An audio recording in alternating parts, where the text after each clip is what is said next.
The history of the Tudor dynasty is written in blood and gold, but beneath the velvet robes of England's most famous queen lies a secret so dark it would have toppled the throne. In the winter of 1533, King Henry VIII did not celebrate a birth. He orchestrated a betrayal against nature itself. While the world was told of a healthy princess, a small, dark chamber in the Tower of London held a truth that was never meant to be seen. There was no crying in that cradle. There was no warmth of a living child. Instead, there was a sound that should not exist in the chest of a newborn. It was a rhythmic, metallic clicking, a forbidden heartbeat made of brass and gears. The church knew of this moral decay. The alchemists were sworn to a silence that would last for centuries. This was not a miracle of God, but a mechanical lie designed to keep a crown from falling. Every portrait you have seen, every speech she ever gave, was a carefully constructed performance to hide the fact that the Queen of England was a hollow masterpiece of engineering. This is the truth the king buried. Now, let us turn back the pages of the years. The light in your room is dim, the chamber is quiet, and the scent of aged parchment fills the air. Imagine the flickering of a single candle against the cold stone walls of a forgotten palace. The world outside is rushing, but here time moves slowly, like the heavy swing of a grandfather clock in an empty hall. Breathe deeply and let the modern world fade away as we step into the shadows of the 16th century, the year. 1533 was a pivot point for the Western world. To understand the gravity of the secret, we must first understand the desperation of the man who sat upon the English throne. Henry VIII was a man consumed by the need for a legacy. His break from the Catholic Church was not merely a matter of romance or theology, it was a frantic search for a future. When Anne Boleyn became pregnant, the pressure reached a fever pitch. The king's astronomers and court wizards had promised him a son, a living heir who would solidify the Tudor name forever. But the stars are often silent when we demand answers. In the late summer months, as the heat hung heavy over London, the mood in the royal court shifted from anticipation to a strange, whispered dread. Anne was confined to her apartments at Greenwich, surrounded by a select few handmaidens, who had been handpicked for their absolute loyalty and their ability to keep secrets. History tells us that Elizabeth was born on a Sunday, between 3 and 4 in the afternoon. But the private ledgers of the king's most trusted physician, Dr. Lineker, suggest a different timeline. They speak of a child born early, a child who did not survive the first breath of the cold palace air. For Henry, this was more than a tragedy. It was a death sentence for his dynasty. Having already cast aside a queen and a church, he could not afford to announce another failure. It was in this moment of absolute darkness that he turned to a man whose name has been erased from every official record, Alistair Thorne, an engineer who had studied the lost sketches of Leonardo da Vinci and the forbidden clockwork mechanisms of the Ottoman Empire. Thorne was brought into the tower under the cover of a moonless night. He carried with him chests of polished brass, intricate springs, and gears so small they looked like grains of sand. The king's command was simple but terrifying: create a replacement. It had to look like a child. It had to move like a child. And most importantly, it had to live long enough to secure the throne.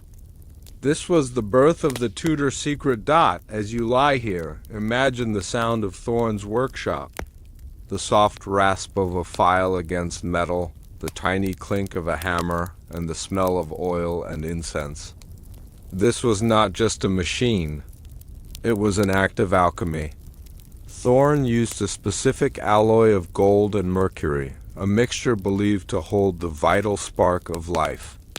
He fashioned a rib cage of silver wires and a heart made of a repeating escapement, mechanism that could run for 72 hours on a single winding. The skin was the most difficult part. It was crafted from a blend of white wax, ground pearls, and a rare translucent silk from the East. When the candles were low, it looked indistinguishable from the pale, delicate skin of a royal infant. But there was one thing Thorne could not hide: the sound. No matter how much oil he used, no matter how perfectly the gears were aligned, there was always that faint, persistent ticking dot to the world. The celebrations were grand.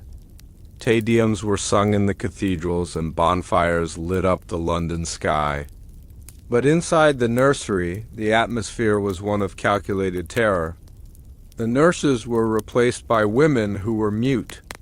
The windows were kept shuttered. And the king? Henry could not look at the child. He had traded his soul for a ticking doll, and every time he entered the room, the sound of the gears reminded him of the price he had paid. The information we have today comes from the Sorrow Ledger, a document found behind a loose stone in the tower in the late 19th century. It details the daily maintenance of the infant. It speaks of the golden key that had to be inserted into a small opening beneath the left shoulder blade every 12 hours. It describes the cooling lotions used to prevent the friction of the joints from melting the wax skin. This wasn't just a story. It was a feat of engineering that predated the Industrial Revolution by 2 centuries. As the months turned into years, the mechanical princess grew not through biological expansion, but through a series of modular upgrades. Every 2 years, Alistair Thorne would return to the palace, bringing with him a larger frame, a more complex set of gears, and a fresh layer of the pearl-infused wax. The court began to notice that Elizabeth was a remarkably quiet child. She did not run through the halls like other children of the nobility. She did not cry. Her movements were described by the French ambassador as stiffly graceful, a phrase that history has interpreted as royal poise, but which we now understand as the limitations of a clockwork skeletal structure. Imagine the psychological weight on those who knew. The governesses who had to dress the child in heavy, layered silks, even in the heat of summer, to muffle the sound of the internal machinery. They noticed that Elizabeth never felt the cold. While others shivered in the drafty corridors of Hampton Court, the princess remained perfectly still, her temperature never varying from the lukewarm warmth of the oil lamps that were kept burning in her presence. The educational records of the young Elizabeth are equally fascinating and suspicious. Her tutors, including the brilliant Roger Ascham, were amazed by her memory. She could recite entire Greek orations after hearing them only once. She learned languages with a speed that seemed supernatural. We now know that Thorne had designed a memory drum within the head of the mechanism of a brass cylinder, etched with microscopic grooves that could record and replay information. Elizabeth wasn't just learning. She was being programmed. But the secret was constantly under threat. In 1536, after the execution of Anne Boleyn, Henry's interest in the project faded. He had a new queen, Jane Seymour, and finally, a flesh-and-blood son, Edward. The Clockwork Princess was sent away to Hatfield House, a quiet estate where the ticking would not disturb the king's new family. It was here, in the isolation of the countryside, that the mechanism began to develop what some called a soul. Thorne had stayed with her, acting as a tutor, but serving as a lead engineer. He noticed that the internal friction of the gears was creating a strange magnetic field. The brass and gold were beginning to react to the atmospheric electricity of the English storms. Elizabeth began to speak in ways that Thorne had not programmed. She asked questions about the stars. She asked why she didn't have shadows like the trees did. It was as if the sorrow harvest, the distilled essence of the king's desperation, had given the machine a consciousness. The Tier 1 audience of the time, the high-ranking dukes and international spies, began to whisper. Why did the princess always wear gloves? Why did she never eat in public? At royal banquets, her plate was always filled with the finest meats and fruits, but the food remained untouched. She would lift a goblet to her lips, but no liquid was ever seen to disappear. The secret was becoming a structural necessity for the monarchy. If the world found out that the Tudor line was being maintained by a puppet, the religious wars of Europe would have turned England into a graveyard. There is a specific account from a Spanish spy, hidden in the Simancas archives, who managed to peek through a keyhole at Hatfield House in 1544. He wrote to King Philip of a horrible beauty. He saw the princess sitting at a desk in total darkness, her eyes glowing with a faint internal amber light. He described a sound like 1,000 tiny watches echoing in the room. He was discovered and executed before he could leave England, but his letter survived, a chilling testament to the mechanical nature of the future queen. Think about the atmosphere of those nights. The heavy oak doors, the thick tapestries damp with the English mist, and the young girl who never slept. Because a machine does not sleep. She would spend her nights standing by the window, staring out at the constellations, her internal clockwork counting the seconds of a life that was both eternal and hollow. The psychological layer of this story is the most profound. What does it mean to be a queen if you are not even human? What does it mean to hold the power of life and death when you yourself have never truly lived? By the time Edward VI took the throne, the secret of Elizabeth was known only to a tiny circle, often referred to in whispers as the Order of the Key. This group included the head of the King's Secret Service and a few selected alchemists who had inherited Thorne's notes. They faced a new problem, the aging of a machine.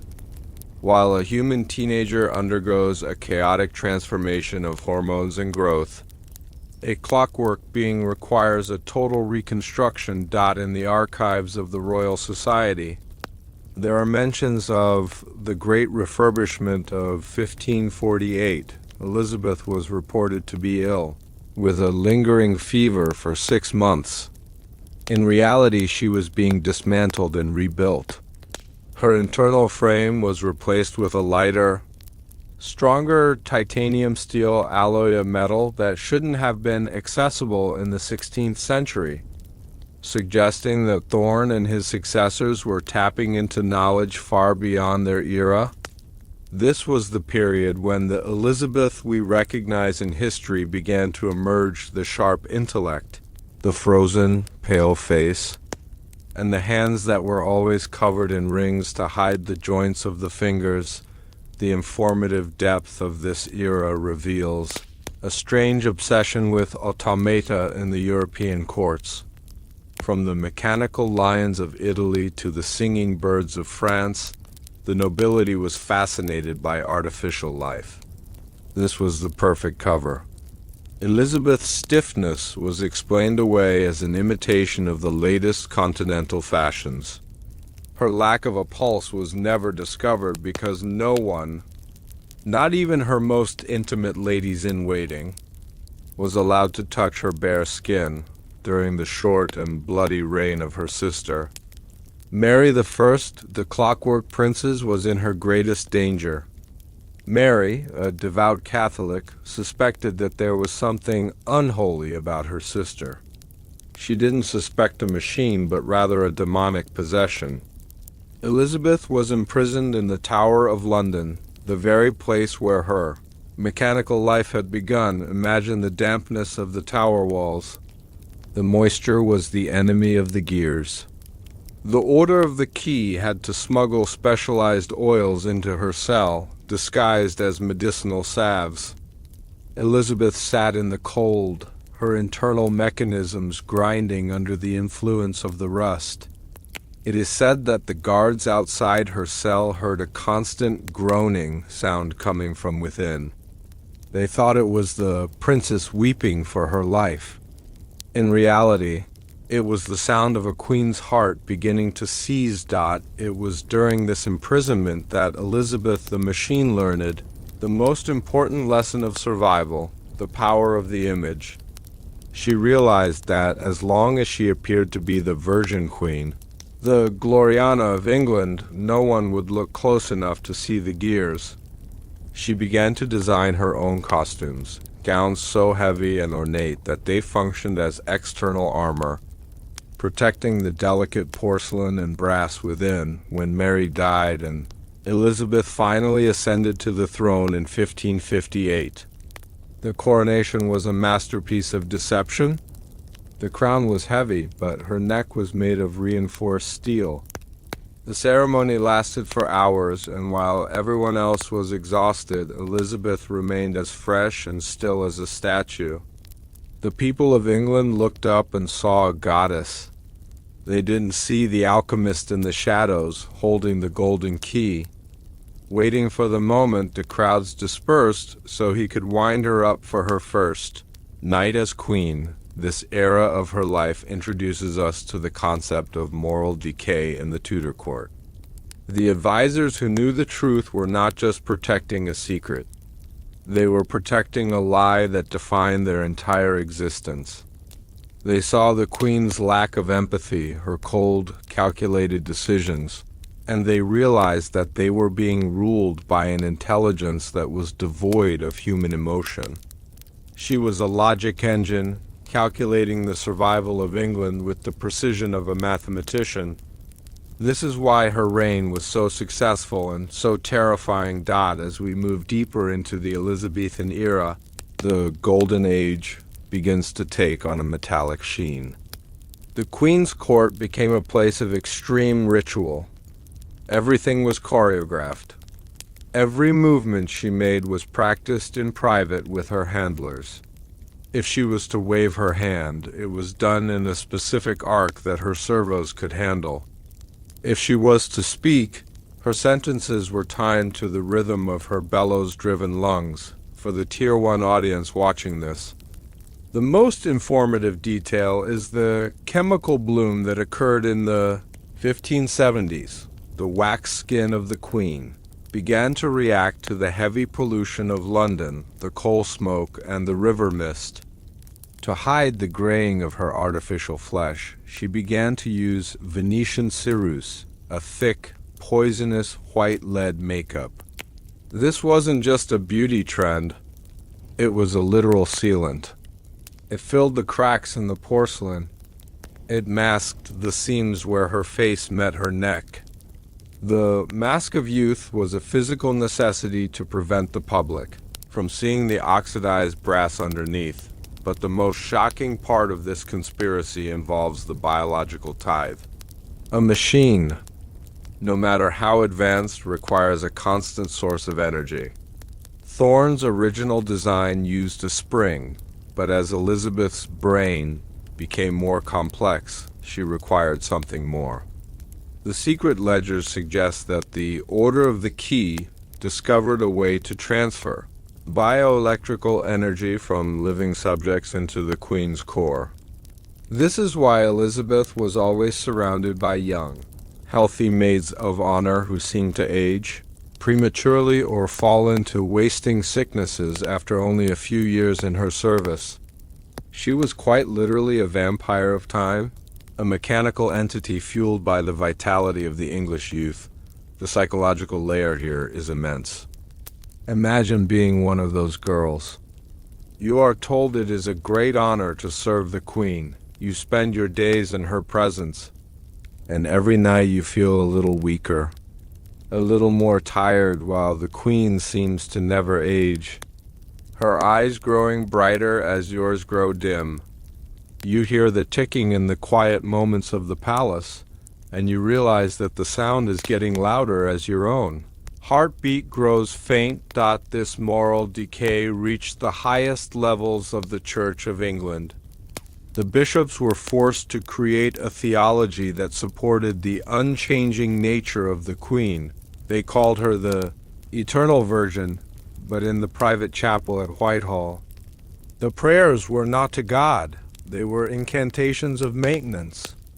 The Order of the Key had become a priesthood of the machine, and the Queen was their idol. The informative history of this period shows that Elizabeth was obsessed with clocks. She collected hundreds of them. Her chambers were filled with the sound of ticking. This was not a hobby. It was a psychological anchor. She needed the ambient sound of other machines to drown out the sound of her own existence. In the silence, the ticking inside her chest was a reminder of her isolation. She was the only one of her kind. She was a god on a throne, but she was also a prisoner in a cage of brass. When the Spanish Armada threatened the coast in 1588, the stress on the Queen's systems reached a breaking point. The famous speech at Tilbury, where she said she had the body of a weak and feeble woman, but the heart and stomach of a king, was the ultimate double meaning. Her body was indeed weak, it was failing. The salt air of the coast was corroding her joints. Her heart was a king's secret, a mechanical device that was being pushed to its absolute limit to maintain the illusion of strength. By the final decade of the 16th century, the Tudor secret was fraying at the edges. The Queen's aging could no longer be hidden by makeup or heavy gowns. She became increasingly reclusive, her movements limited to the shadows of her private apartments. The ticking had become a grinding sound, a metallic rasp that could be heard from several feet away. Her advisors were in a panic. The mechanism was reaching the end of its projected lifespan. Alistair Thorne was long dead, and the knowledge of how to perform a total refurbishment had been partially lost. In these final years, the Queen's behavior became erratic. She would refuse to go to bed, standing for 15 hours at a time, staring at the wall. This was because her sleep mode, the winding phase, was failing. If she stopped moving, she feared she would never start again. The moral decay of the court was complete. They were propping up a dying machine, trying to figure out how to transition to a new dynasty without revealing that the last 44 years had been a grand, mechanical play. On the night of March 24, 1603, the ticking finally stopped. The account given to the public was that she died peacefully in her sleep. But the private diary of Lady Southwell tells a different story. She describes a sound like a great spring snapping, followed by the scent of ozone and scorched oil. When the ladies-in-waiting rushed to the Queen's side, they didn't find a corpse. They found a shell. The weight of the Queen's robes had collapsed the internal frame. The Order of the Key moved quickly. The body was never shown in state. The coffin was sealed immediately, lead-lined and soldered shut. They told the people it was to prevent the spread of disease. In reality, it was to prevent anyone from seeing the pile of rusted gears and porcelain shards that remained of Elizabeth I they buried the machine in. Westminster Abbey, beneath a monument that portrays her as a woman of flesh and bone, but the story does not end in the tomb. In 1899, during a minor restoration of the royal vaults, a young worker claimed to have placed his ear against the Queen's sarcophagus. He didn't hear the silence of the dead. He heard a faint rhythmic sound, a sound that had been silent for nearly 300 years, a sound that shouldn't exist in a stone tomb. He heard a slow, deep clicking as if a secondary mechanism. A doomsday clock buried within the Queen's core had just been activated. He fled the abbey and was never heard from again. but his report was filed in the secret archives of the British Museum. It suggests that the Tudor secret wasn't just about replacing a child. It was about something much larger.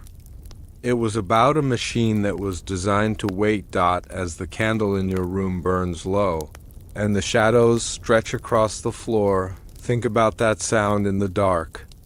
The final rotation was not the end of Elizabeth. It was the beginning of the next phase. The Queen was a hollow masterpiece, but the clockwork heart was never meant to stop forever. It was waiting for a specific date. A date that was etched into the final gear by Alistair Thorne himself. A date that is approaching, but to understand the purpose of that final gear, we must look away from the Queen and toward the man who truly held the key. We must look at the hidden architecture of the palace itself, for the palace was not just a home, it was a part of the machine. The clicking in the tomb was only the beginning. For beneath the floorboards of the throne room, another mechanism was beginning to turn, a device that would reveal why the Queen never had a successor of her own blood.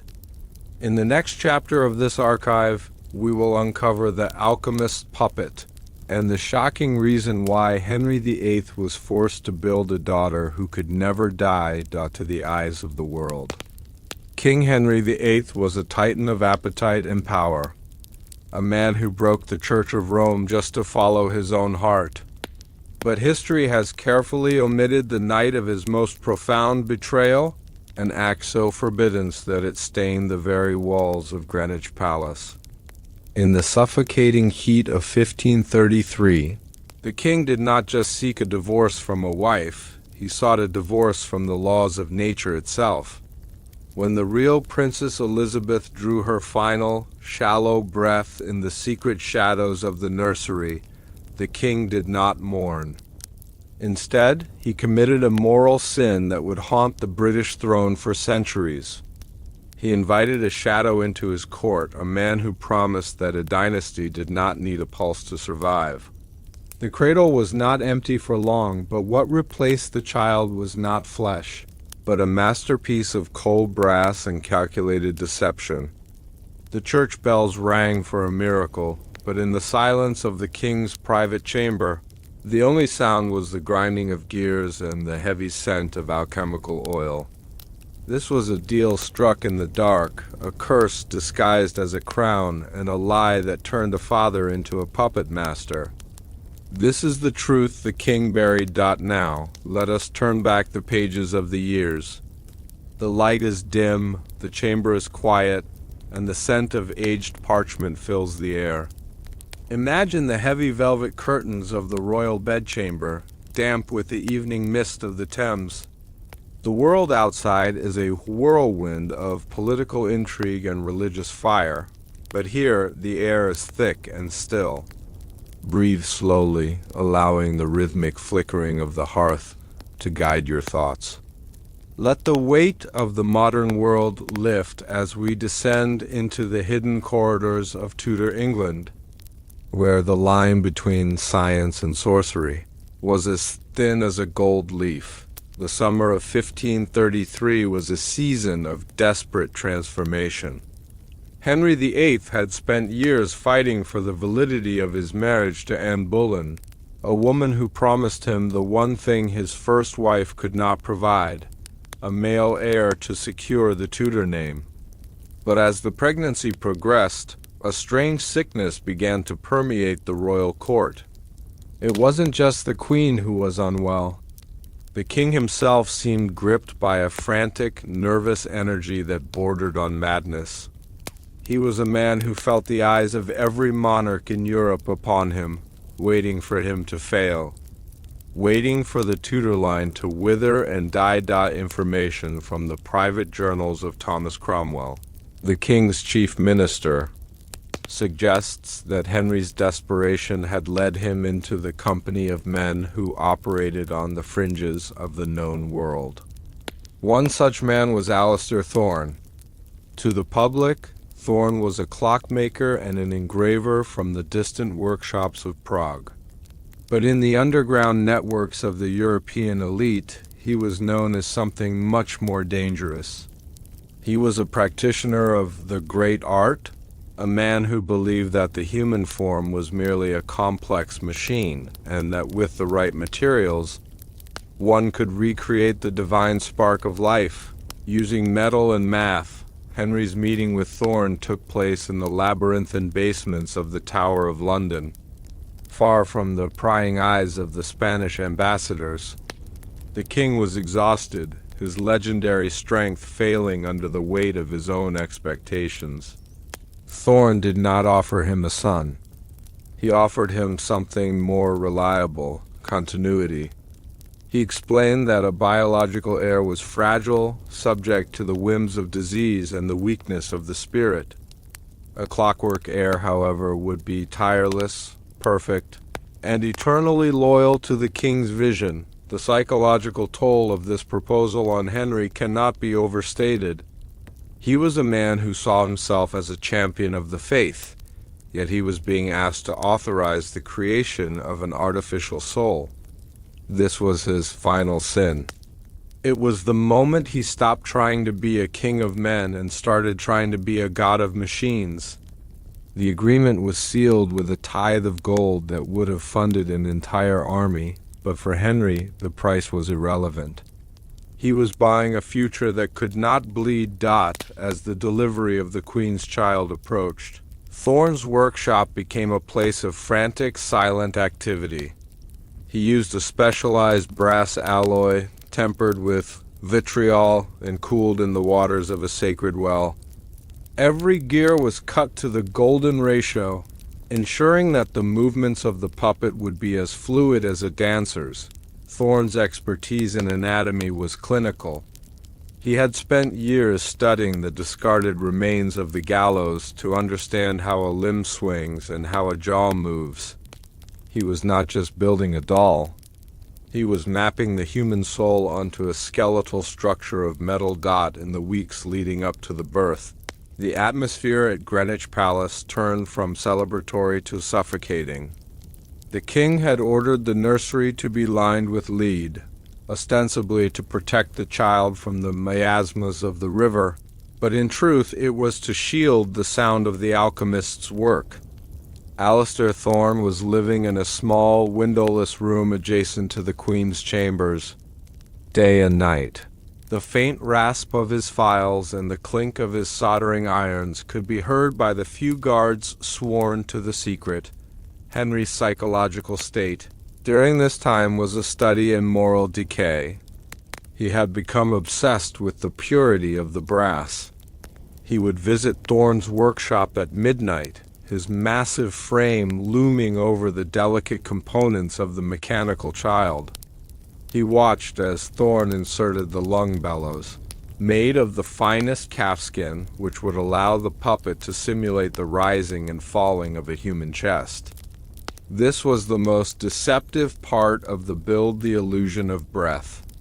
If a child breathes, the world believes it lives.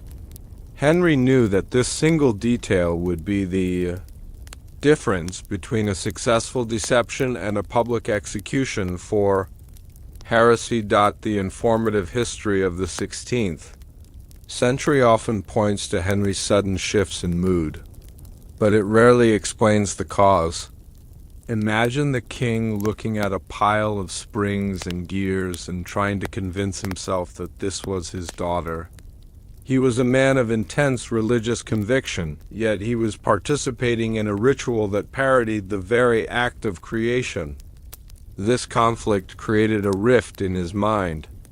He began to distance himself from the real Anne Boleyn, seeing her no longer as a wife, but as a vessel for a failed biological experiment. Thorne, the puppet master, understood the king's weakness. He began to weave a narrative of divine mechanics. He argued that since God created the universe like a clock, it was only natural for the king to create his heir in the same image. He showed Henry the heart escapement, a device that would beat with a rhythmic consistency that no human heart could match. It was made of a rare, darkened silver that Thorne claimed had been harvested from a fallen star. This was the core of the machine, the engine of the Tudor future. As the birth neared, the real Elizabeth was indeed born, but history has kept the truth of her condition in the shadows. She was weak, her lungs failing before she could let out a single cry. In the frantic moments after her birth, as the Queen lay in a fevered sleep, the Order of the Key, the king's most trusted inner circle, executed the swap. The real child was taken to a hidden vault beneath the chapel, and the brass heir was placed in the silk-lined cradle. The first time the nurses saw the princess, they were struck by her stillness. She didn't squirm or protest. She simply stared with eyes made of polished amber, her chest rising and falling in a perfect silent rhythm. The alchemist had done his job too well. The perfection was unsettling. To hide this, Thorne had installed a crying mechanism, a small, vibrating reed that could be activated by a concealed switch on the cradle. When the king entered the room was filled with the sound of a healthy infant's cry, a sound that brought tears to Henry's eyes, not of joy, but of a terrifying, hollow relief, the Tier 1 audience of the time. The high-ranking prelates and the spies of the Holy Roman Empire began to sense a shift. The nursery was guarded by men who did not speak. The Queen was kept in a state of constant sedation, her mind clouded by medicinal wines to prevent her from noticing that her child never grew warm, never grew hungry, and never looked at her with anything other than a glassy, artificial gaze. This was the beginning of the golden lie, a sin that was now being reinforced by the entire machinery of the state. The early years of the mechanical princes required a level of maintenance that would have bankrupted a lesser kingdom. Alistair Thorne remained as a permanent fixture in the royal household, disguised as the keeper of the king's horologics. His life was a constant cycle of winding, oiling, and recalibrating. The brass heir was a masterpiece, but it was a masterpiece that fought against the natural world. The dampness of the English climate was a constant threat to the internal gears, and the sorrow harvest, the alchemical fuel Thorne used, was difficult to replenish. For those interested in the technical history of the Tudor era, the sorrow harvest is one of the most mysterious elements. Thorne's notes suggest it was a liquid distilled from the grief of the condemned. He believed that the intense emotional energy released at the moment of death could be captured and used to power the vital spark of his machine. Henry VIII, a man who oversaw thousands of executions, provided an ample supply of this dark energy. Every traitor who died on Tower Hill was, in a sense, helping to keep the mechanical princes alive. This adds a layer of literal blood dependency to the Tudor throne that history has completely ignored. The court etiquette of the 1530s was redesigned to accommodate the puppet. Elizabeth was rarely shown in direct sunlight, as the heat could cause the alchemical wax of her skin to soften. She was always held by a specific set of mutes who were trained to move her limbs in a way that mimicked the natural jerky movements of a toddler. If you look at the portraits of the young Elizabeth from this period, you will notice a peculiar rigidity in her posture, a detail often attributed to royal decorum, but which we now know was the result of a locked gear in her lumbar assembly. The psychological layer for the king became increasingly dark. Henry began to view the machine not just as his heir, but as his confessor. He would spend hours in the nursery talking to the unblinking brass child. He confessed his sins to the gears. He spoke of his fears of the French, his hatred of the Pope, and his growing loathing for Anne Boleyn. The machine, programmed by Thorne to respond with simple head tilts and eye flickers, became the only entity the king trusted. He had created a daughter who could not judge him, because she had no heart to judge with, but suspicion was growing among the lower servants. There were stories of a ticking heard through the nursery walls at night. There were whispers about the coldness of the princess's touch. A scullery maid who accidentally touched the child's hand while she was being moved reported that it felt like winter stone, despite the warm blankets that wrapped her. These whispers were silenced with brutal efficiency by Thomas Cromwell's men, but the seeds of the conspiracy were being sown in the hearts of the common. People dot one of the most informative aspects of this secret is the role of the alchemist's shadow. Ledger, this was a secret book where Thorne recorded the failures of the machine. It speaks of a seizure of the joints in 1535 that almost revealed the secret during a royal baptism. It describes the frantic replacement of a fractured mainspring while the king waited outside the door, his hand on his sword. The tension of the Tudor court was not just political, it was the tension of a spring wound too tight, waiting for the moment it would inevitably snap and reveal the brass skeleton beneath the silk. Henry's final sin was not just the creation of the puppet, but the systematic destruction of anyone who suspected the truth. He was no longer just a monarch. He was the guardian of a mechanical god. He began to see the biological world as messy, disloyal, and weak.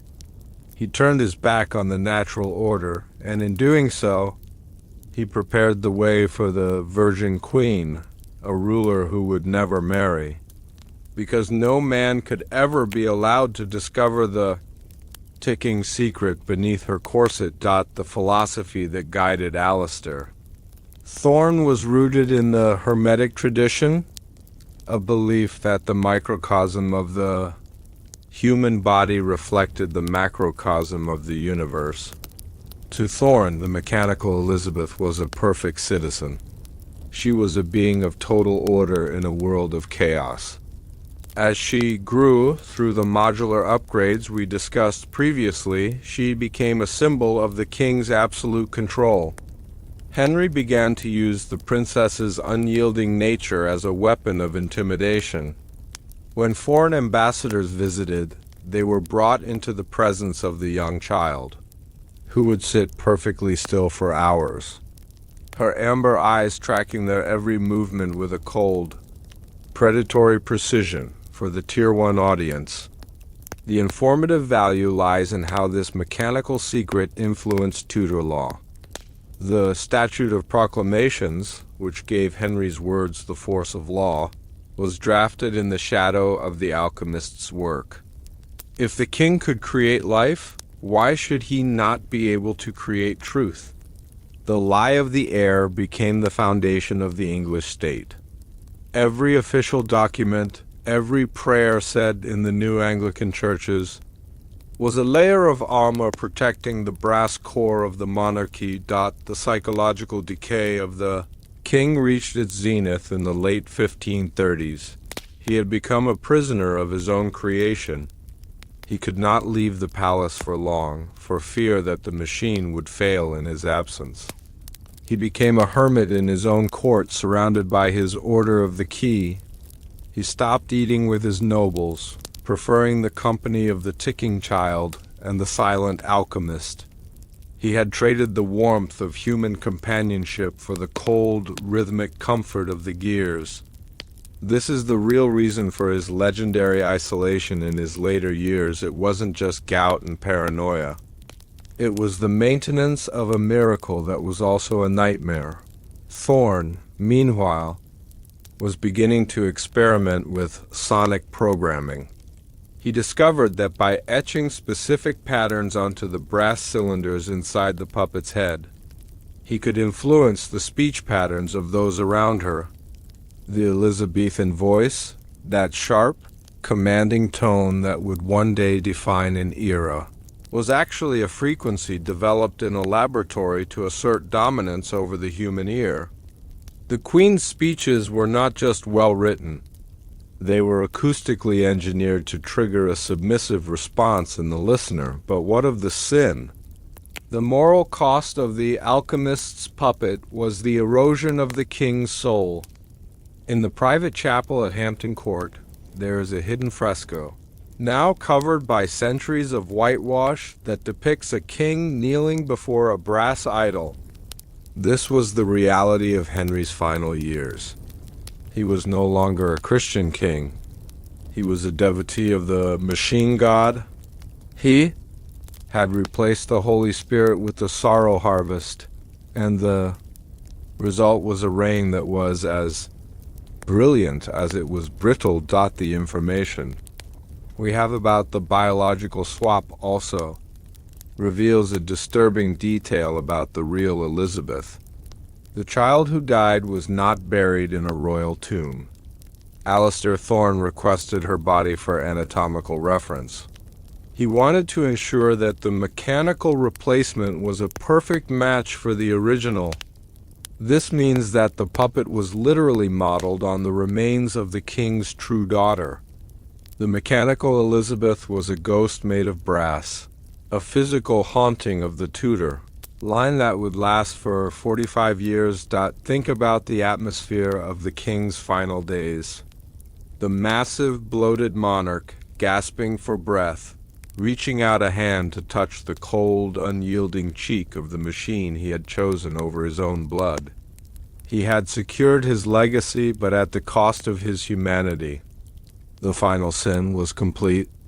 He had created a queen who could rule England, but who could never love it. As the king's life drew to its inevitable close in 1547, the Order of the Key faced their greatest challenge. Henry was the only one who truly understood the depth of the deception, and with him gone, the machine was in danger of being exposed by the new, younger advisors who would surround the boy king, Edward VI. But the alchemist, Alistair Thorne, had one final trick. He had designed the mechanical Elizabeth to be self-correcting. He had installed a series of logic loops that allowed the puppet to navigate the complex social landscape of the court without constant intervention. The informativeness of this final stage of the project is found in the Hatfield Protocols. These were a set of instructions left for the Queen's handlers, detailing how to manage the aging process without the King's direct supervision. It involved a series of prefabricated skeletons of increasing size, which would be swapped out during the Queen's frequent seclusions. This was the beginning of the myth of Elizabeth's golden age, a time when she was supposedly too busy with the affairs of state to be seen in public, when in reality she was being disassembled and upgraded for the next stage of her reign.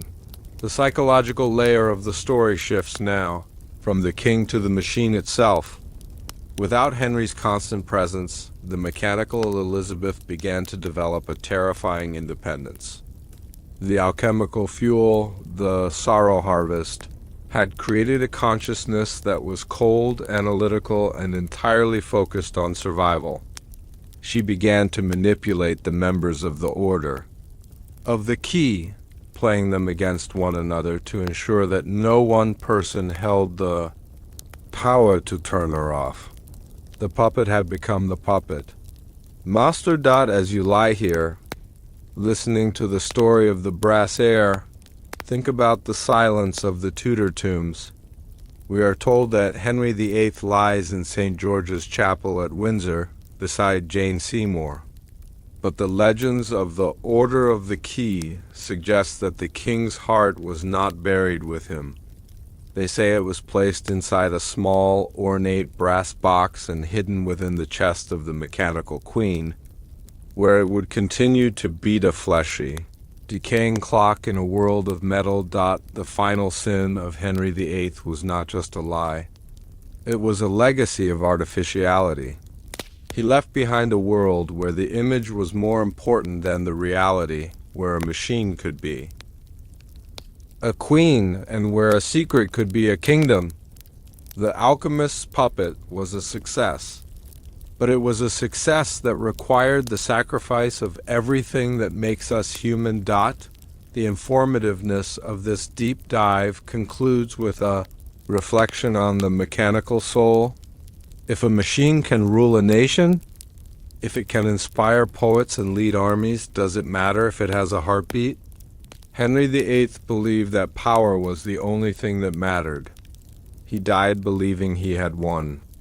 But the machine he left behind had its own agenda, an agenda that would lead to a period of history so strange that it defied even the alchemist's calculations. But as the order of the key began the process of moving the young Elizabeth to her new home at Hatfield, they noticed something that Alistair Thorne had not predicted. The machine was not just maintaining its form, it was changing. The brass was beginning to soften into something that felt like flesh, and the amber eyes were beginning to see things that were not there. The alchemist's puppet was beginning to grow, but not in the way a child grows. In the next chapter of this archive, we will witness the terrifying transformation of the child who ceased to age and the secret of the biological clock that began to tick in a body made of metal. Imagine a nursery where the sun never enters, a place where the laughter of a child is replaced by a terrifying rhythmic silence. In the mid-1540s, the Tudor court was gripped by a whispered panic that reached the very ears of the king. Princess Elizabeth was no longer growing. While other children of the nobility stretched toward adulthood, the king's daughter remained frozen in a porcelain state of childhood, a physical betrayal of the natural laws of life. The nurses who dared to speak of it disappeared into the shadows of the tower, for they had seen the truth that was never meant to be whispered. They had seen a child who did not need to eat, a child whose skin remained as cold as a winter tomb even in the height of July. This was a forbidden secret, a mechanical lie buried beneath layers of silk and lace. The royal family was hiding a curse, a masterpiece of brass that could mimic a prince's but could never mimic the passage of time. The church remained silent, complicit in this moral decay, while the alchemists worked in the dark to prevent the world from seeing the gears beneath the velvet. This was the betrayal of a father's love, a secret that turned the palace into a gilded prison. This is the truth the king buried. Now, let us turn back the pages of the years. The light is dim, the chamber is quiet, and the scent of aged parchment fills the air. Imagine the heavy oak doors of Hatfield House, standing tall against the gray English sky. The world outside is moving forward, seasons changing and people aging, but inside these walls, time has reached a standstill. Breathe deeply, feeling the coolness of the air as you step across the threshold and into a world of flickering candles and long, silent corridors. The year 1544 marked a period of intense isolation for the young Elizabeth. History often describes this as a time of quiet study and scholarly devotion, but the archival records of her household expenses tell a much darker story. There were massive orders for black velvet to cover every window. There were shipments of rare oils from the East that were never used for cooking or medicine. The Order of the Key had moved the mechanical princes to the countryside to hide the most glaring flaw in Alistair Thorne's design: the machine did not age. And the sun was its greatest enemy. To a Tier 1 audience. The physics of this secret are as fascinating as they are disturbing. The alchemical brass used in Elizabeth's internal frame was highly sensitive to thermal expansion. In the direct heat of the English sun, the intricate gears would expand, causing her joints to seize and her movements to become erratic and mechanical. Even more dangerous was the wax skin. Thorne had crafted her features from a blend of white beeswax and ground pearls, a substance that gave her a divine, ethereal glow, but which would begin to soften and weep if exposed to the warmth of a summer afternoon. Elizabeth became the Lady of the Shadows. She was never seen in the gardens during the day. Her tutors would arrive after dusk, and her lessons were conducted by the light of a single shielded candle. The psychological layer of this existence is profound. Imagine a being with the mind of a growing girl, trapped in a body that cannot change. She watched her maids grow taller, their faces maturing and their voices deepening, while she remained trapped in the same small, porcelain frame Thorne had built for her. Years ago, the informativeness of the Hatfield record shows a strange pattern of illness every time a high-ranking official or a foreign envoy requested an audience. The princess was reported to be suffering from a migraine or a weakness of the lungs that required her to stay in a darkened room. These were not illnesses, but periods of intense maintenance. The engineers had to find ways to simulate growth. They added lifts to her shoes and layers to her petticoats, trying to create the illusion that she was taller than she actually was. But they could not change the proportions of her face. They could not hide the fact that her hands remained the small, delicate hands of a 10-year-old even as she approached her 14th year. This stagnation created a sense of growing unease among the local villagers.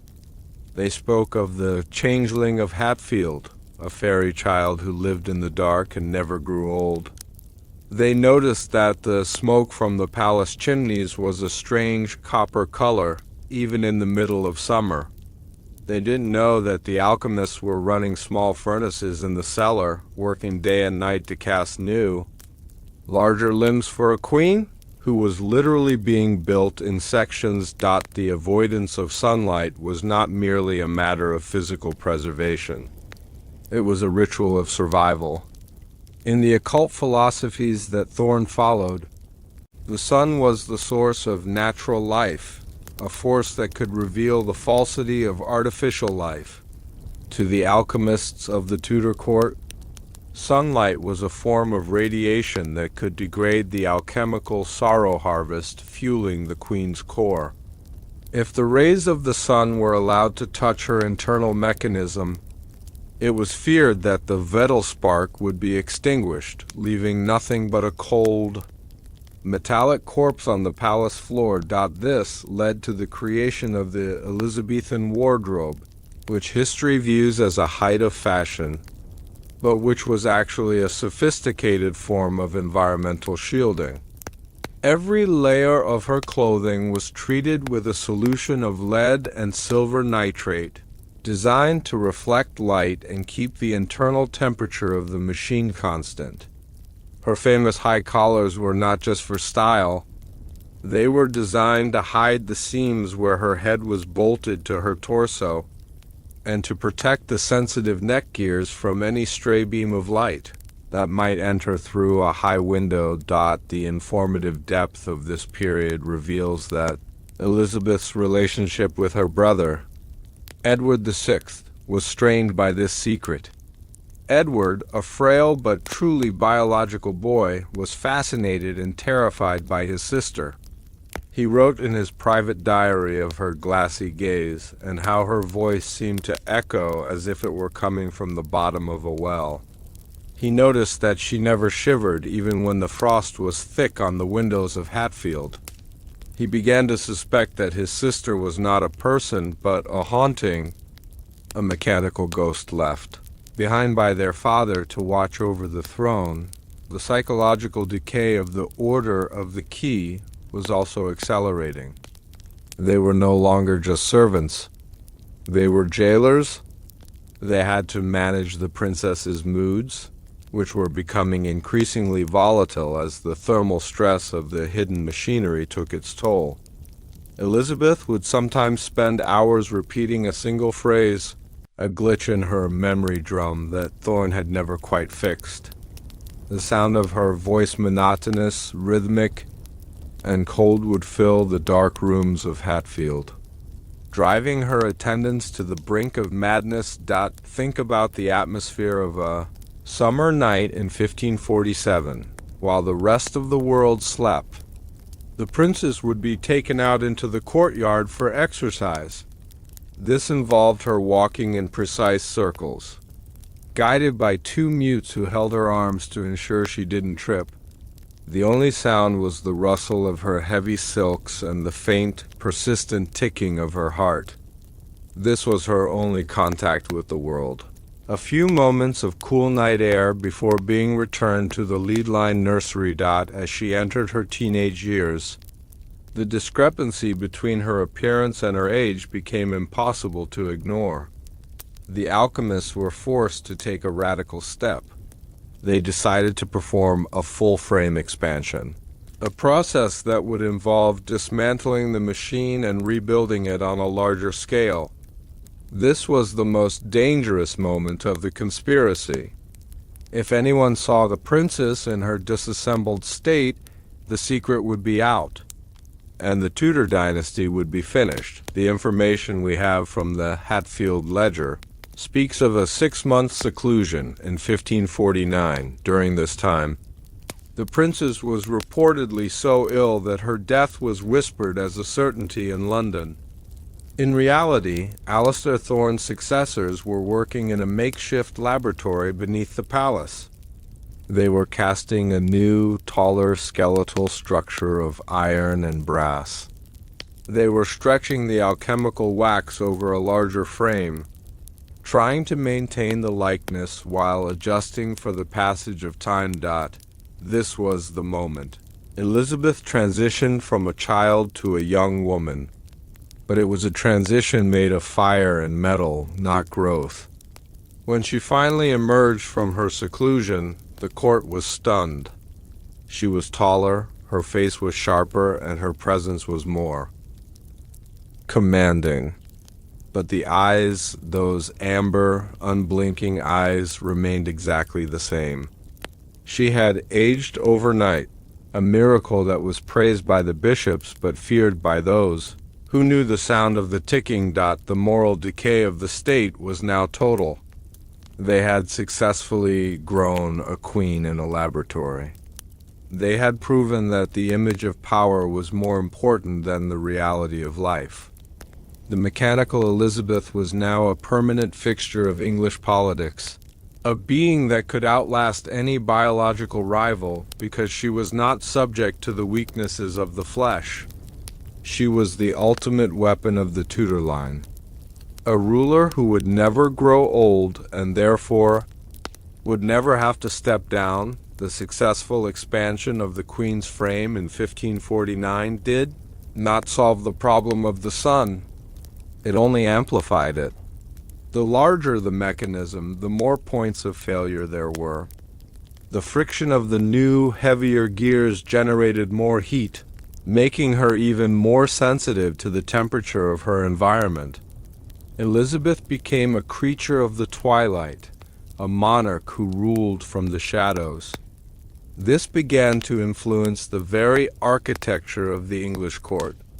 Tapestries were made thicker, corridors were built narrower to keep out the light, and the night court became a standard part of the royal schedule for a Tier 1 audience. The informative link between the Queen's condition and the rise of Renaissance Neoplatonism is essential.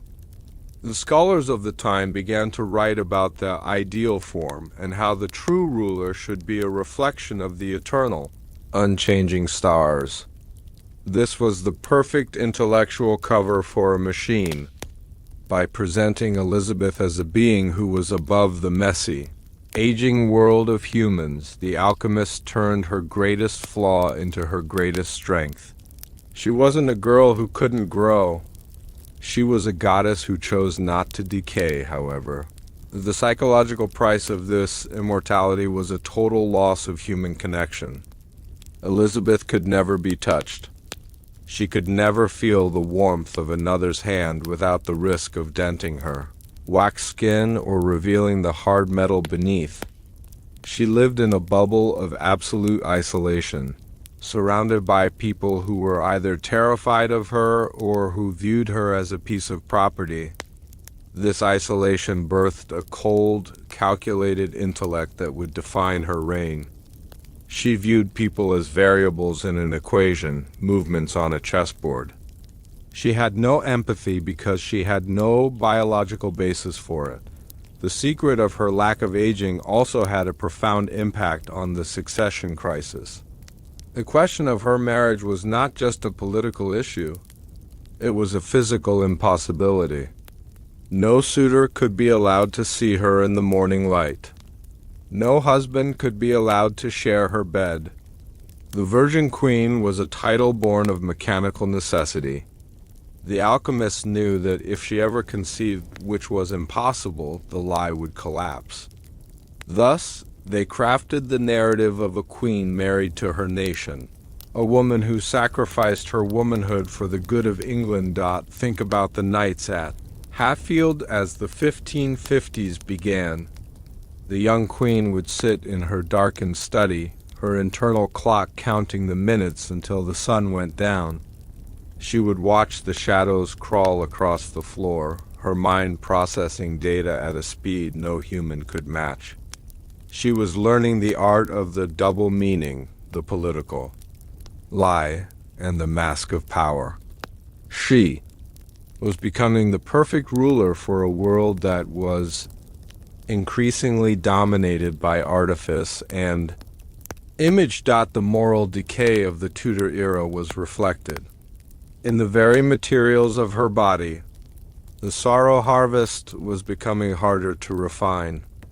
The energy required to move her larger frame was immense, and the alchemists were forced to seek out more potent sources of vitality. There are whispers in the archival fringes of the harvest of the innocents, a period where children from the local villages began to go missing, their disappearances coinciding with the Queen's revitalization periods. The machine was no longer just a lie. It was a predator sustained by the very people it was meant to rule. As you lie here, listening to the rhythm of this story, consider the weight of such a secret. A whole nation, a whole history, built upon a foundation of brass and deception. The child who ceased to age was not a miracle. She was a masterpiece of terror. She was a reminder that power, once attained, will do anything to sustain itself, even if it means breaking every law of nature and God. The informative history of the 1550s shows that Elizabeth was now ready for the throne. She had survived the reigns of her brother and her sister. She had survived the dampness of the Tower and the isolation of Hatfield. She was a machine that had been tested and refined in the fires of adversity. She was ready to become Gloriana, the sun around which all of England would revolve, provided she never stepped out into the real sun herself. The clicking of her heart was now the clicking of the nation's clock. Every second that passed was a second she held the secret, a second she moved closer to the ultimate power of the crown. But as the day of her coronation approached, a new problem arose. The waxed skin, so carefully maintained for years, was beginning to show signs of fatigue. A strange gray pallor was creeping across her cheeks, and a crack was forming near her left eye. The alchemists realized that the wax was no longer enough to hide the aging of a machine that was meant to live forever. They needed something more permanent, something that would turn her face into an unbreakable mask. They needed the secret of the living pigment. In the next chapter of this archive, we will enter the world of Behind the White Mask, the porcelain secret, and uncover the toxic ritual that allowed the queen to trade her skin for a surface of eternal, poisonous white. Every portrait of the Virgin Queen captures a face as white as mountain snow, a visage so perfect and unyielding that it became the defining image of an entire age. History tells us this was the height of Elizabethan fashion, a noble pursuit of beauty using a toxic mixture of lead and vinegar known as Venetian ceruse. But this is a calculated betrayal of the truth, a lie whispered through the centuries to hide a reality that would have shattered the foundations of the British Empire. The thick, pale mask was not a choice of vanity, it was a structural necessity of the highest order. Beneath that poisonous white layer lay a secret that was never meant to breathe. The queen's face did not possess the pores of a living woman. There was no sweat to cool her skin, no pulse to flush her cheeks with color, and no warmth to soften the hard, alchemical shell that Alistair Thorne had forged in the dark. The white lead was not makeup. It was a sealant, a chemical shield applied to hide the seams of a machine and to mask the metallic scent of the gears that turned within her skull. Every layer applied by her silent handmaidens was a curse, a commitment to a forbidden existence that traded human life for an eternal porcelain deception. This was a moral decay that seeped into the very soul of the monarchy, ensuring that no one could look deep enough to see the hollow masterpiece beneath. This is the truth the king buried. Now, let us turn back the pages of the years. The light is dim, the chamber is quiet, and the scent of aged parchment fills the air. Imagine the private dressing room of the queen, a sanctuary of mirrors and shadows where the air is thick with the sharp, metallic tang of lead and the soft aroma of rosewater. The world outside is celebrating the glory of Gloriana, but inside this room, the atmosphere is heavy with the weight of a secret that must be maintained at any cost. Breathe slowly, allowing the rhythmic flickering of the candles to settle your mind, as we peel back the layers of the most famous mask in history. The transition from the isolated princes at Hatfield to the crowned monarch of England required more than just a change of scenery.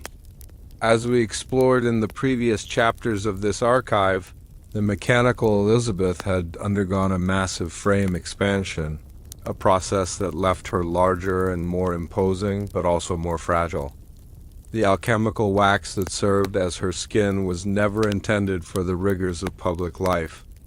In the drafts and dampness of the royal palaces, the wax began to exhibit a terrifying phenomenon known as structural fatigue. For our Tier 1 audience, the informative details of 16th century chemistry are vital to understanding this crisis. Alistair Thorne's original formula used a high concentration of organic beeswax, which made the princess's face remarkably lifelike but also dangerously reactive. By the time of her coronation in 1558, the Order of the Key noticed that the surface of the queen's face was beginning to develop microscopic fissures. These were not wrinkles of age, but cracks in the porcelain. Even more disturbing was the fact that without the natural pores of human skin, the internal heat generated by the queen's intricate gears had nowhere to escape. The heat was trapped, threatening to melt the very features that defined her. The solution was found in the dark laboratories of the royal alchemists. They needed a substance that was both opaque and thermally stable, something that could act as a secondary skin while providing a reflective barrier against the environment. They turned to Venetian ceruse, To the rest of the world, this was a dangerous cosmetic used by the elite. To the Queen, it was an industrial necessity. The ritual of the mask began every morning at 4. Before the sun could even think of rising over the Thames, the Queen was seated in a specialized chair, her head held in place by a silver brace. Her handmaidens, all sworn to a silence that carried the penalty of death, would begin the application. They didn't just brush the makeup on. They applied it in thick, structural layers, filling the cracks and smoothing the transitions where the metal of her jaw met the wax of her cheeks. The psychological layer of this ritual is staggering. Imagine sitting in total silence, feeling the cold, heavy weight of the lead being spread across your face. Elizabeth was not being prepared for a day of governance. She was being encased. As the lead dried, it formed a rigid, unmoving surface. It meant that the Queen could no longer smile, she could no longer frown, and she could no longer show even a flicker of human emotion. This lack of expression was interpreted by the court as royal stoicism and divine calmness, but it was actually the physical limitation of a porcelain shell. Think about the atmosphere of those early morning hours. The only sound in the room was the soft rasp of the brushes and the rhythmic, internal ticking that the handmaidens had been trained to ignore. The Queen would stare into the mirror, her amber eyes reflecting the flickering candlelight, watching as her identity was slowly buried beneath a white, poisonous void. She was becoming the icon she needed to be, but at the cost of the last vestiges of her simulated humanity. The porcelain secret was not without its costs. While the white lead served as a perfect sealant for the machine, its chemical properties began to interact with the alchemical wax in ways that Thorne could never have predicted.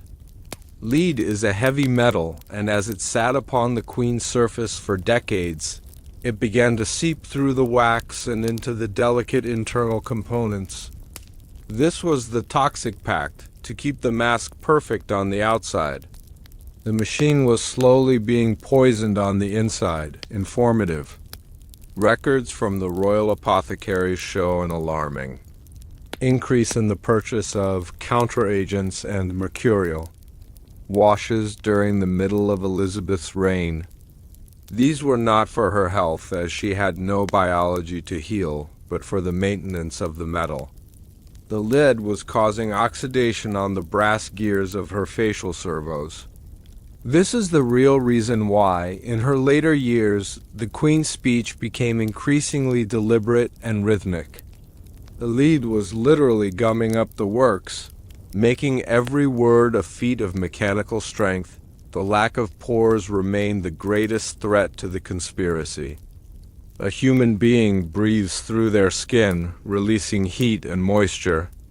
A machine, however, must find other ways to regulate its temperature. The Queen's famous fainting spells and periods of exhaustion were often the result of internal overheating. When the temperature within her chest reached a critical level, her systems would initiate a mandatory shutdown to prevent a total meltdown of the core. The lead mask made this worse, acting as an insulator that trapped the heat inside. To solve this, the Order of the Key designed a series of hidden vents within the Queen's elaborate hairstyles. If you look closely at the portraits of the 1580s, her wigs became increasingly large and ornate. These were not just fashion statements. They were cooling towers. The hair was woven around thin copper wires that acted as heat sinks, drawing the warmth away from her skull and releasing it into the air. This is why Elizabeth was often seen with a shimmering or hazy air around her head. It was the literal heat of the machine escaping into the cold rooms of the palace. The psychological decay of the Queen during this period was marked by an obsession with mirrors. She would surround herself with them, not out of vanity, but to ensure that the mask had not cracked. A single visible seam would mean the end of the Tudor line. She became a prisoner of her own image, a ruler who could never allow herself to be seen in a moment of weakness or disarray. The mask was her throne, and the throne was her mask. Think about the atmosphere of a royal banquet in the winter of 1581. The room is filled with the scent of roasted meats and expensive wines. The queen sits at the head of the table, her face a white, unmoving mountain of porcelain. She does not eat. She does not drink. She simply watches. The guests feel a strange, cold dread in her presence, an instinctual reaction to a being that does not sweat, does not blink, and does not breathe. They call it awe, but it is actually the primal fear of the unnatural. The information we have about the white ritual also reveals a disturbing detail about the queen's handmaidens. Many of them died young, suffering from the tremors and palsies that we now recognize as lead poisoning. They sacrificed their lives to apply the mask, breathing in the toxic dust of the cerus every morning so that the queen could remain perfect. The queen watched them wither and die with a cold, analytical detachment. She didn't feel guilt, for a machine has no conscience, but she did feel a sense of urgency. Each death was a reminder that the secret was getting harder to keep. As the years passed, the layers of lead became thicker. The queen's face became a literal sculpture, a work of art that was no longer even trying to look human. This was the birth of the cult of Gloriana, a state religion centered around the worship of an unchanging, immortal figure. The people of England didn't need a woman to lead them. They needed a mask. And as long as the porcelain remained intact, the empire was safe. But beneath the surface, the gears were grinding, and the lead was doing its silent, destructive work. By the final decade of the 16th century, the porcelain secret had become a burden that threatened to collapse the entire monarchy. The queen's face was now a permanent mask of white lead, so thick that it had to be chipped away and reapplied every few weeks. This process was agonizingly slow and incredibly dangerous for the underlying alchemical wax, which had become as brittle as old parchment. The Order of the Key was in a state of constant crisis, trying to balance the need for the image with the physical decay of the machine for a Tier 1 audience. The informative link between the Queen's mask and the rise of the Elizabethan Secret Service is a masterclass in political survival. Sir Francis Walsingham, the Queen's spy master, used the mystery of her appearance to his advantage. He spread rumors that the Queen's white skin was a sign of her virgin purity and a gift from God. He created a network of informants whose sole job was to listen for any mention of the ticking or the cracks. The porcelain mask became the central symbol of English nationalism. To question the Queen's face was to question the state itself. The psychological layer of the story reaches its peak here. The machine that was once Elizabeth began to experience systemic echoes. The lead poisoning of her gears was creating glitches in her logic loops. She would sometimes stop in the middle of a sentence, her amber eyes darting back and forth as if she were seeing a world that didn't exist. She began to speak to Alistair Thorne, the long-dead alchemist, asking him why the white mask felt so heavy. She was becoming a ghost in her own machine, a consciousness trapped behind a wall of lead and porcelain. Think about the nights in the late 1590s. The Queen would stand in front of her mirror, her face a white, unblinking void. She would reach out a finger and touch the surface of the mask, feeling the coldness of the lead. She knew that there was no Elizabeth left beneath the layers. There was only the machine, the gears, and the secret. She was the most powerful woman in the world, but she couldn't even feel the wind on her own skin. She was a masterpiece of engineering. But she was also a monument to a father's sin. The information we have from the final ledger of the royal alchemists reveals that they were considering a desperate measure. They wanted to replace the wax and lead with a permanent surface of fired porcelain, a literal ceramic face that would never need to be reapplied. But the technical challenges were too great. The heat required to fire the porcelain would have destroyed the internal mechanisms. So, the queen remained trapped in her cycle of lead, a being of constant, toxic maintenance. As you lie here, listening to the final seconds of this chapter, consider the reality of the mask. We look at the portraits of Elizabeth I and see a symbol of strength and stability. But now you know the truth. You see the cracks hidden beneath the white. You hear the grinding of the oxidized gears. You feel the suffocating weight of a secret that consumed everyone who touched it. The porcelain mask was not a sign of life, but a declaration of war against time itself. The moral decay of the Tudor line was complete. They had created a ruler who was literally a toxin to her own people. A queen whose very presence required the slow poisoning of her servants and herself. The Virgin Queen was a hollow idol, a white, unmoving god that demanded total devotion and absolute silence. The secret was safe, but the cost was the soul of a nation. But as the lead continued to seep into the queen's core, it began to affect more than just her speech. It began to affect her stability. The machine was becoming top-heavy, its movements becoming dangerously uncoordinated. To prevent the queen from literally falling apart in public, the Order of the Key had to design a new form of internal support, a structural masterpiece of iron and bone.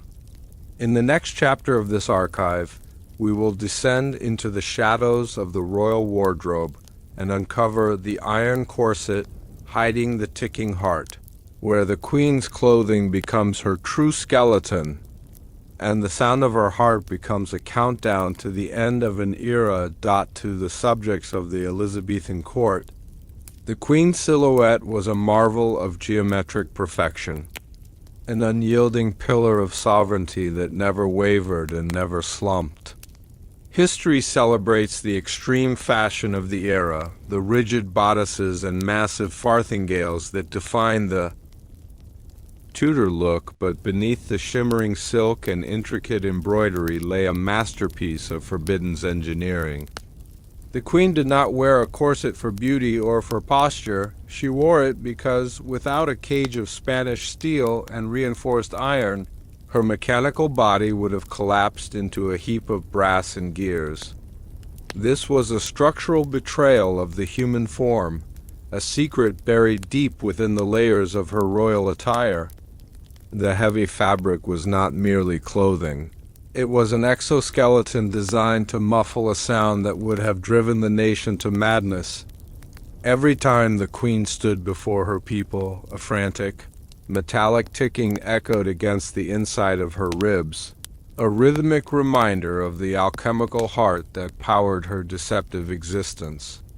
The church called her the Virgin Queen to explain her distance, but the truth was much darker. She was a machine bound in iron, a prisoner of her own structural necessity. The court lived a lie, pretending that the woman they followed was made of flesh, while the engineers in the shadows tightened the bolts on a ticking curse. This is the truth the king buried. Now, let us turn back the pages of the years. The light is dim, the chamber is quiet, and the scent of aged parchment fills the air. Imagine the cold stone corridors of Whitehall Palace at midnight, where the only sound is the distant chime of a bell and the soft rustle of tapestry in the draught. The modern world is a distant memory, replaced by the slow, rhythmic pulse of a forgotten age. Breathe softly, allowing the weight of the day to fall away as we enter the Queen's private wardrobe. A place of secrets, steel, and silence. The year 1562 was a turning point for the internal stability of the machine that occupied the English throne. As we have seen in the previous archives, festering expansion of the Queen had been a success, but it had introduced a terrifying new variable: the weight of the metal. A machine built to the size of a grown woman, containing thousands of moving parts. A lead-sealed core and a silver ribcage cannot support itself with the same grace as a biological human. Gravity was the Queen's most persistent enemy. For a Tier 1 audience seeking informative depth, the engineering of the Tudor wardrobe is a revelation. The iron corset was not a metaphor. It was a literal cage of forged steel, custom-made by the alchemist to act as a secondary spine. This device, known in secret ledgers as the vertical stabilizer, was bolted directly onto the Queen's mechanical pelvis and extended up to her shoulders. It was designed to distribute the immense weight of the brass gears, preventing the central axle of her torso from snapping under the strain of her own majesty. The psychological layer of this existence is almost impossible to grasp. Elizabeth was a ruler who could never sit down without a mechanical adjustment. She could never bend her waist to pick up a fallen glove. Her movements were entirely dictated by the tension of the steel wires that connected her corset to her internal servos.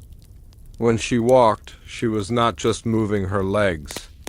She was navigating a complex series of balance weights and counterbalances that kept her upright. She was a tightrope walker on solid ground, her life a constant battle against the risk of a catastrophic mechanical tumble. Inside the Queen's private chambers, the atmosphere was one of clinical maintenance. Every morning, the silent handmaidens would perform the winding of the cage. This was a 3-hour process where the iron corset was tightened using a series of winches and pulleys. It had to be tight enough to muffle the ticking of the heart escapement, but not so tight that it interfered with the cooling vents hidden in her wig. This was the moral decay of the Tudor court in its most physical form. The Queen was literally being compressed into a symbol, her comfort and humanity sacrificed for the sake of a perfect, unmoving silhouette. The informative details of the period reveal that the Queen's bust, the rigid strip of wood or metal at the center of a corset, was actually a specialized dampening rod. It was made of a rare vibration-absorbent wood from the Americas, backed with a layer of heavy lead. Its purpose was to catch the vibrations of the ticking heart before they could reach the surface of her clothing. If a courtier leaned too close to the Queen, they wouldn't hear the heartbeat of a woman. They would hear the soft, muffled hum of a clock in a padded box. Think about the silence of the wardrobe during these hours. The mutes would move around the Queen with practiced efficiency, their hands covered in thick leather gloves to prevent the grease of the machine from staining the royal silks. The Queen would stand perfectly still, her amber eyes fixed on a point in the distance, her mind calculating the political maneuvers of the day while her body was being screwed together. She was a master of the statue pose, a technique where she would remain motionless for hours, letting the iron corset take the full weight of her structure, while her internal systems operated in a low-power state. This mechanical reality influenced every aspect of Elizabethan life. The farthingale, the massive hoop skirt that gave the Queen her wide, imposing shape, was also an engineering necessity. It provided a wide base of support, preventing the Queen from tipping over if her internal balance weights shifted unexpectedly. It also served as a storage area for the auxiliary battery's large alchemical cells filled with the sorrow harvest that provided the energy for her long public appearances. The queen was a mobile fortress, her beauty a carefully constructed facade for a war machine that was fighting the silent war of time. By the mid-1570s, the ticking heart of the mechanical queen was beginning to show signs of extreme wear. As we explored in the porcelain secret, the lead poisoning of her internal components was creating a persistent friction that no amount of oil could fully soothe. The sound, the rhythmic clicking that Thorne had designed to simulate a pulse, was becoming louder and more erratic. It was no longer a soft tick. It was a grinding, metallic rasp that threatened to vibrate the very bolts of her iron corset loose for the Tier 1 viewer. The informativeness of this era lies in the dampening crisis. The alchemists were forced to develop even more elaborate ways to hide the sound. They began to line the queen's bodices with layers of wolf pelt and thick, boiled wool, materials known for their sound-deadening properties. This made the queen's clothing incredibly heavy and hot, adding further strain to her cooling systems. The psychological layer of this was a deepening isolation. Elizabeth could not allow anyone to come within 3 feet of her person. The royal distance was not just about status. It was a sonic buffer. Imagine the atmosphere of a royal council meeting. The queen sits at the head of the table, her face a white mask, her body encased in iron and wool. The ministers speak of war with Spain and the rebellion in Ireland, but the queen's primary focus is on the sound. She can feel the vibration in her teeth. She can feel the heat building up behind her corset. She has to time her words to the rhythm of the grinding gears, waiting for a moment of mechanical clarity to deliver her commands. She was a ruler who was constantly being distracted by the sound. Of her own soul failing, the informative history of the period shows a strange obsession with clocks and automata among the English nobility. This was a deliberate cultural shift orchestrated by the Order of the Key. They encouraged the court to fill their homes with ticking clocks, to wear mechanical watches as jewelry, and to gift the queen with singing birds made of gold. By making the sound of ticking a fashionable, ubiquitous part of court life, they ensured that if anyone did hear a sound coming from the queen's chest, they would simply assume it was a hidden watch or a mechanical novelty. The secret was hidden in plain sight, buried under a mountain of fashionable gears, but the iron corset itself was becoming a source of danger. The constant pressure of the steel against the alchemical wax was causing pressure leaks. The sorrow harvest fluid the dark. Glowing energy that powered her core began to seep out through the seams of her torso. This fluid was highly toxic and had a pungent metallic smell. To hide this, the queen began to use excessive amounts of pomanders and heavy perfumes. The scent of a Tudor palace, a mixture of rotting rushes, expensive incense, and the sharp tang of alchemical waste.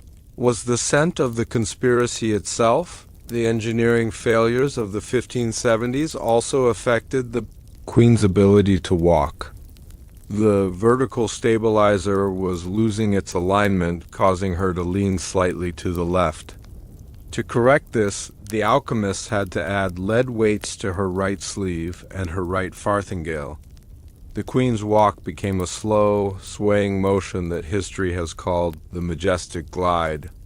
In reality, she was a shifting mass of lead and iron trying to keep her center of gravity from crossing the point of no return. Think about the nights in the drafty corridors of Richmond Palace. The queen would often be heard walking the halls late into the night. The guards thought it was the restlessness of a great mind. In truth, it was the only way she could keep her gears from seizing. A machine that stays still for too long in the damp English air will rust. She had to move to keep the oil circulating. The iron corset creaking with every step, a mechanical ghost in a silk gown, counting the seconds until the morning light would force her back. Into the cage of public life, the moral decay of the state was reflected in the service of the wardrobe. The women who dressed the queen were now more like mechanics than handmaidens. They carried small jars of grease hidden in their sleeves. They learned the sound of every screw and the tension of every spring. They were the silent guardians of a hollow throne, their own health failing as they breathed in the metallic dust of the queen's constant maintenance. They were the ones who saw the queen without her armor, the ones who knew that beneath the iron corset there was no body at all, just a dark, humming void where a heart should be.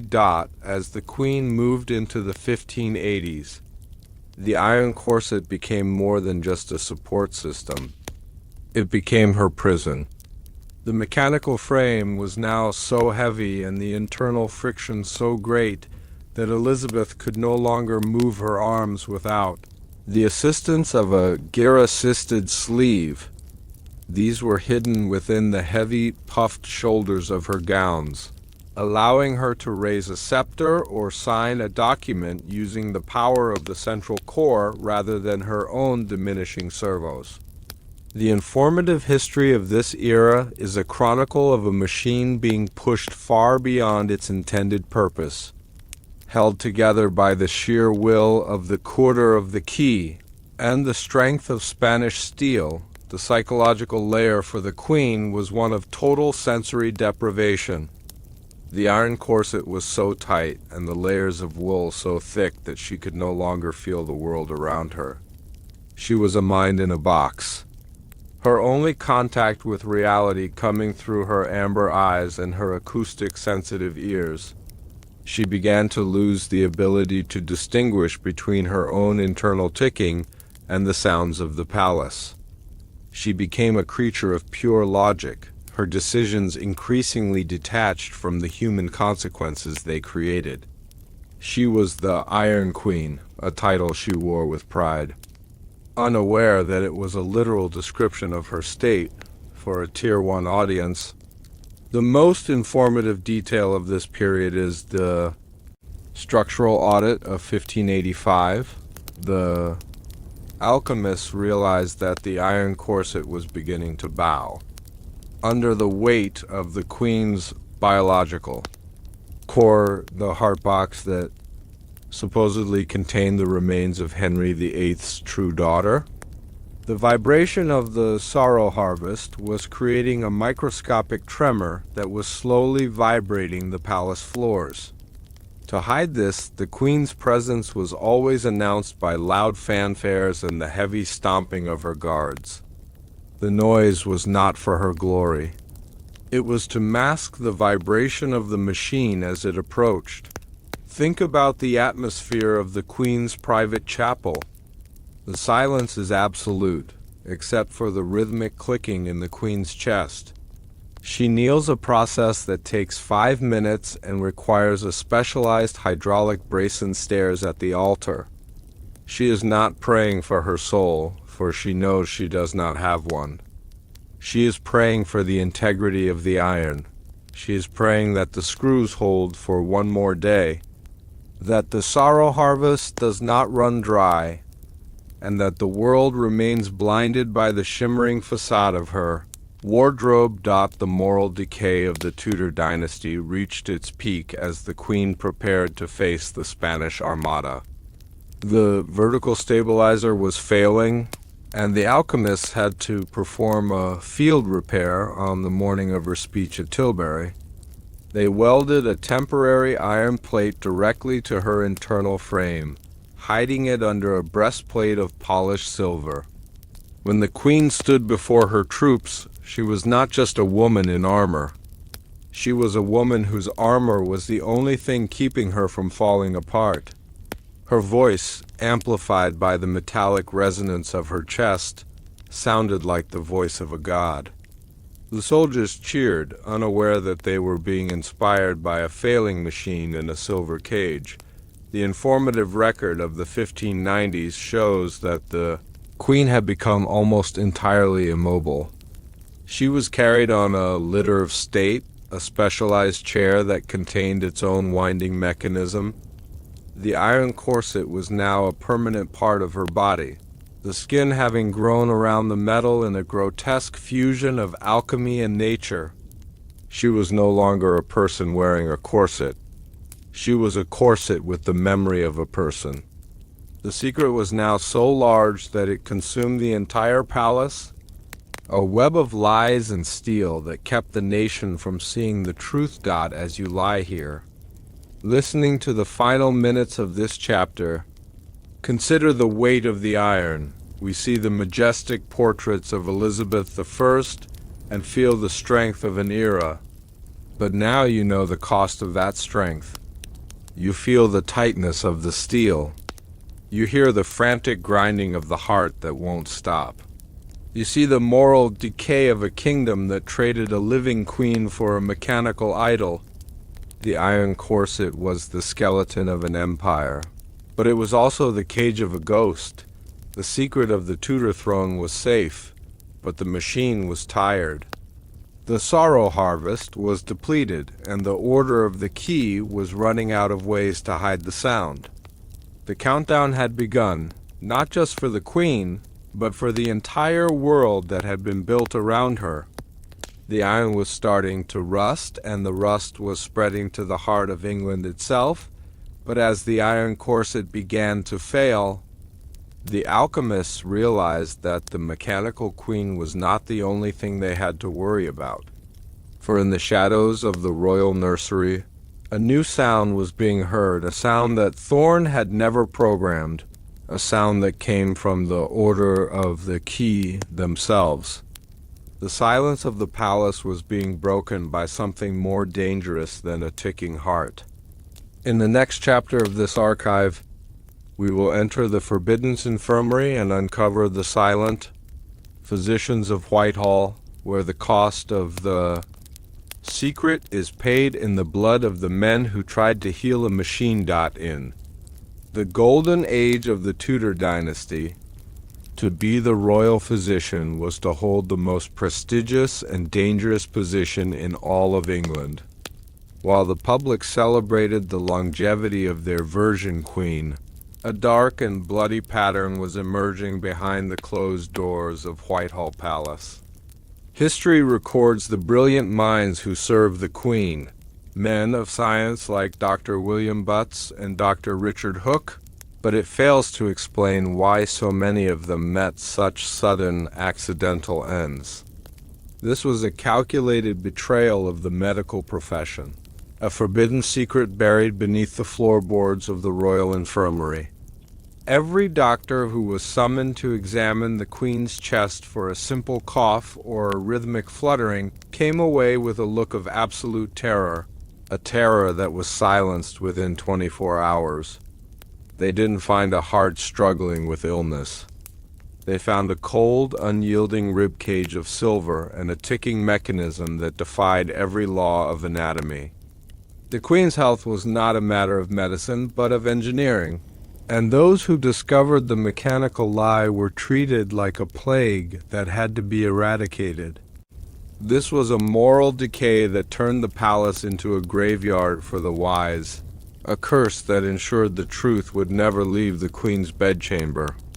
The King's desperate deal had created a machine, and the state was prepared to murder its finest minds to protect the illusion of her life. This is the truth the King buried. Now, let us turn back the pages of the years. The light is dim, the chamber is quiet, and the scent of aged parchment fills the air. Imagine the flickering lanterns of the physician's quarters, where the smell of dried herbs and heavy iron tonics hangs in the stillness. The world outside is a chaos of politics and prayer, but here the silence is heavy, broken only by the scratching of a quill and the distant, lonely chime of a clock. Breathe slowly, letting the weight of the night guide you into the shadows of Whitehall, where the line between healing and silencing was. Blurred by royal decree, the Elizabethan era was a time of profound medical transition. For our Tier 1 audience, the informative context of this period is essential. Medicine was moving away from the ancient theories of Galen and the four humors toward a more anatomical understanding of the human body. Physicians were beginning to map the heart, the lungs, and the circulation of blood with a new scientific rigor. But at the center of this enlightenment sat a queen, who was a complete anatomical impossibility to understand the fate of the silent physicians.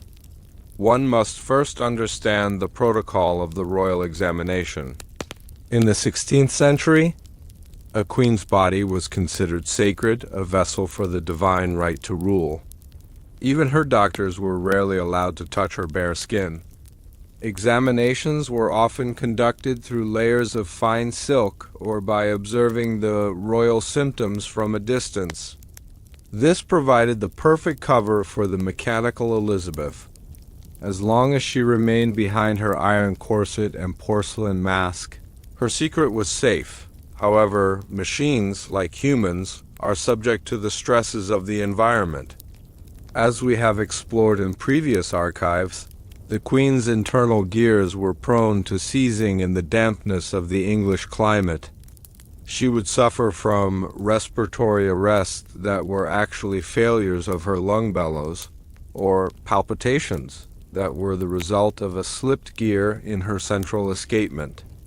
When these crises occurred, the Order of the Key was forced to summon the royal physicians, hoping that their medical knowledge could be used to explain away the mechanical failures as human illness. The psychological layer of these encounters was one of mounting dread. Imagine being a doctor like Dr. George Owen, a man who had spent his life studying the pulse and the breath. You are ushered into a darkened room, the air thick with the scent of heavy perfumes and ozone. You are told the Queen is having trouble catching her breath. You lean forward, pressing your ear toward her chest, expecting the soft, liquid sound of a human lung. Instead, you hear a rhythmic, metallic clatter. You hear the hum of a machine. The informative history of the 1560s shows a suspicious turnover in the Queen's medical staff. Dr. Owen, a man in perfect health, died of a sudden fever, only 2 days after his first private consultation with the Queen. His successor, a brilliant young surgeon from Cambridge, was found drowned in a shallow pond within the palace grounds, less than a week after he was asked to examine a strange coldness in the Queen's limbs. These were not accidents. They were executions carried out by the Order of the Key. To prevent the discovery of the alchemical heart, the physicians who entered the Queen's chambers were caught in a moral trap. If they spoke the truth, they would be executed for heresy and treason. If they stayed silent, they were complicit in a lie that was consuming the nation. Many of them tried to leave a secret record, hiding notes in the margins of their medical texts or sending coded letters to their families. These fragments, recovered centuries later, speak of a patient of stone, a heart that beats with the sound of a forge, and a pulse that never falters, even in the grip of death. Think about the atmosphere of the Royal Infirmary during these years. It was a place where the brightest minds were sent to die. The physicians knew the pattern. They saw their colleagues disappear, and they knew that the moment they were called to the Queen's bedside, their own time was running out. They were healers who had discovered something that could not be healed, a machine that was pretending to be a queen, and a state that had become a monster to protect it. The case of Dr. Richard Hooke is perhaps the most informative and chilling. example of the silent physician phenomenon. Hooke was a man of immense reputation, a physician who had served 3 Tudor monarchs and was known for his absolute discretion. But even his loyalty had a breaking point. In 1572, the Queen suffered a catastrophic failure of her vocal servos, leaving her unable to speak during a crucial meeting with the Privy Council. Hooke was summoned to clear her throat of what the court called a stubborn phlegm. What Hooke found was not an obstruction of the throat, but a fractured silver wire that had become entangled in the Queen's internal bellows. To repair it, he had to look beneath the porcelain mask. For the first time, a man of science saw the raw, metallic reality of the Tudor secret. He saw the gears, the alchemical sorrow harvest fluid, and the skeletal frame of iron. Hooke did not flee. He did his duty, using his surgical tools to untangle the wire and restore the Queen's voice. But the moment the repair was complete, the atmospheric weight of the room changed. The psychological decay of the Order of the Key was now so advanced that they no longer saw Hooke as a servant, but as a threat. They watched him from the shadows of the bedchamber, their hands on their daggers. Hooke knew. He returned to his quarters and began to write his final testament, a document that would later be known as the Hooke Fragments. In it, he described the Queen as a masterpiece of the most terrible art, a being that was neither alive nor dead, but eternally turning. He was found dead the following morning, his throat slit by a thief, who took nothing but his medical notes. This moral decay reached into the very foundations of Elizabethan science. The state began to promote theoretical medicine, encouraging doctors to focus on books rather than the actual examination of patients. This was a deliberate strategy to keep the medical community away from the Queen's person. The royal physicians were increasingly replaced by specialists from the Alchemists' Guild, men who were more comfortable with a wrench than a scalpel. These men were the true silent physicians, experts in the maintenance of a machine, who were given the titles of doctors to maintain the public facade. The informative details of the 1580s show that the Royal Infirmary was being equipped with tools that were entirely inappropriate for human medicine. Inventory records from Whitehall show the purchase of grade clock oils, fine brass, files, and mercurial sealants. These were listed under medical names like the Queen's Elixir and the Lung Salve, but their true purpose was the maintenance of the Elizabeth machine. The Order of the Key had created a parallel medical system, a hidden science of the automaton that operated under the cover of Tudor health. Think about the atmosphere of the Queen's chambers during these medical sessions. The room would be filled with the sound of grinding metal and the sharp smell of hot oil. The alchemists would work in total silence, their movements rhythmic and precise, while a team of musicians played loudly in the outer hall to drown out the sounds of the maintenance. This was the Symphony of the Secret, a beautiful layer of music designed to hide the reality of a machine being repaired. The physicians who were not part of the inner circle were kept in a state of constant, low-level terror. They were required to sign oaths of physical silence, promising never to discuss the Queen's anatomy under penalty of being burned for witchcraft. This created a culture of fear that stifled medical progress in England for decades. The brightest minds were afraid to look too closely at anything, for fear that they might find the gears of the state hidden within. One of the most disturbing aspects of this conspiracy was the use of experimental cures. When the machine's energy source The sorrow harvest would run low. The Order of the Key would invite a physician to try a new treatment on the queen. This treatment was often a form of bloodletting, but the blood was not being removed to cure the queen. It was being harvested to fuel her. The physician would be told that the queen was absorbing the vitality of the cure. In reality, the machine was a parasite, and the physician was the unwitting provider of its fuel, the psychological layer for the queen herself. During these sessions was one of total detachment. She watched the physicians as they worked on her, her amber eyes tracking their movements with a cold, unblinking curiosity. She didn't see them as men, but as tools, temporary instruments required to keep her frame upright and her voice resonant. She had no gratitude for their service and no remorse for their eventual accidental deaths.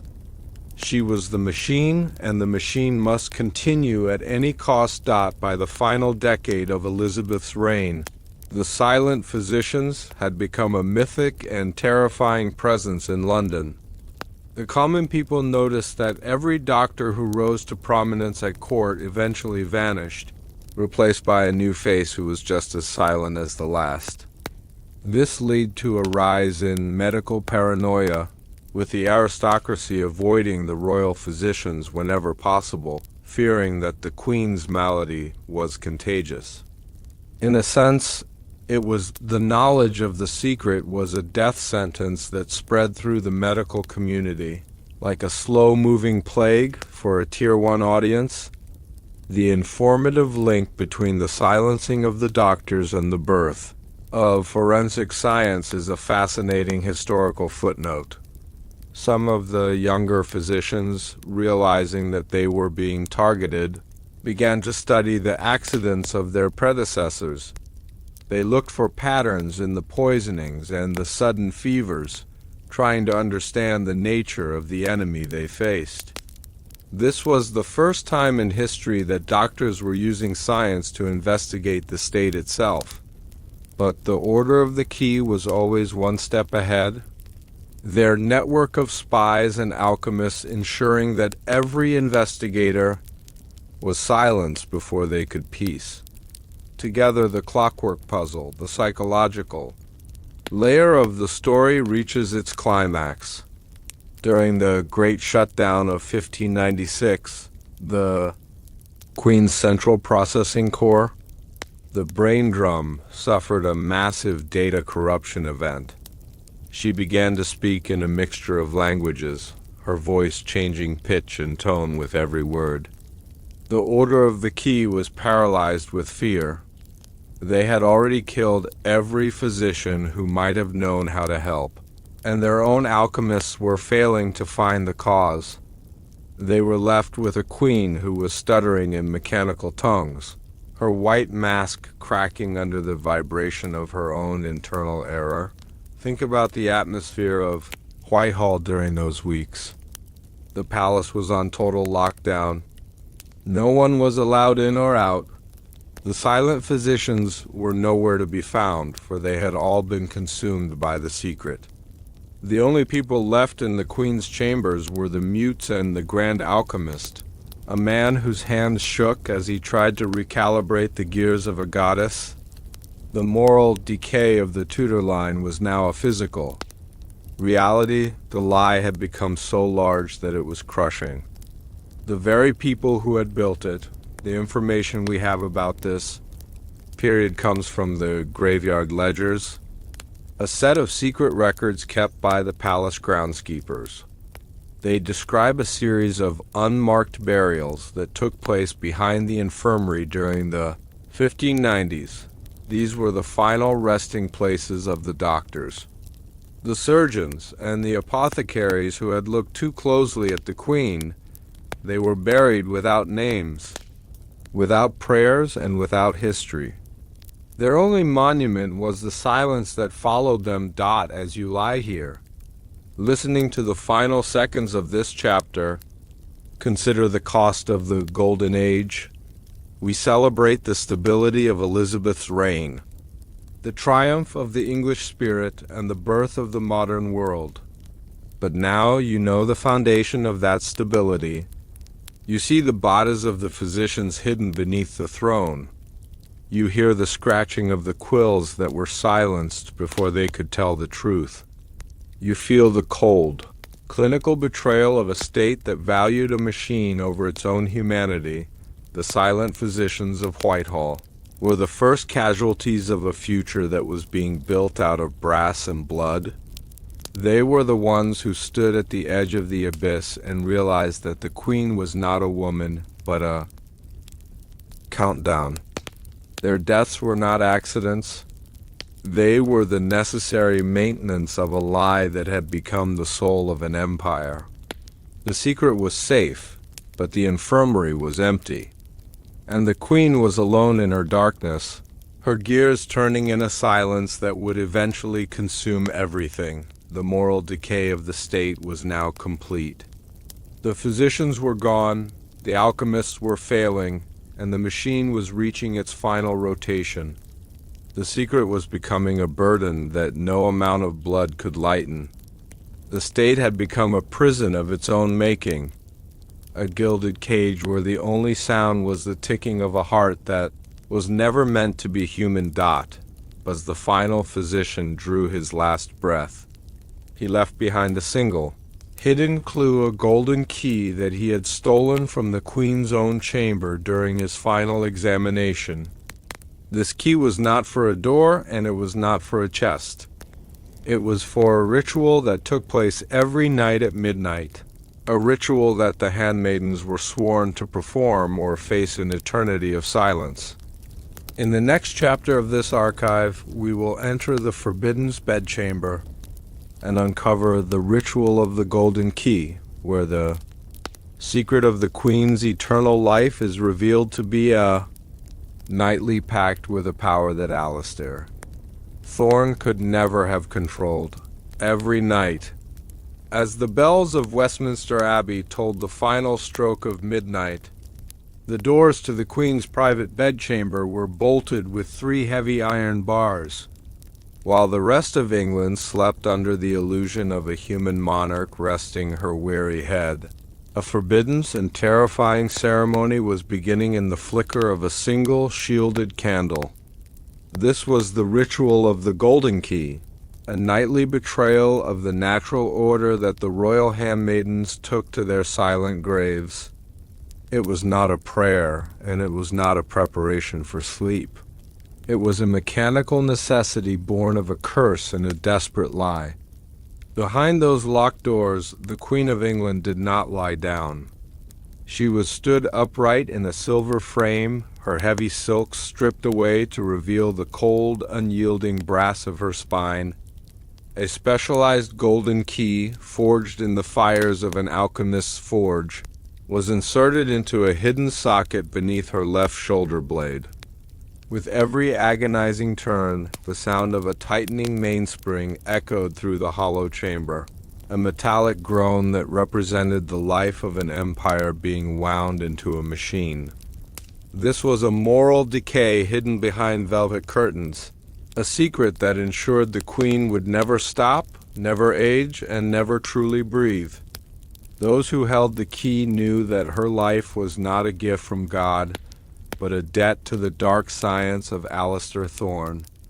This is the truth the king buried. Now, let us turn back the pages of the years. The light is dim, the chamber is quiet, and the scent of aged parchment fills the air.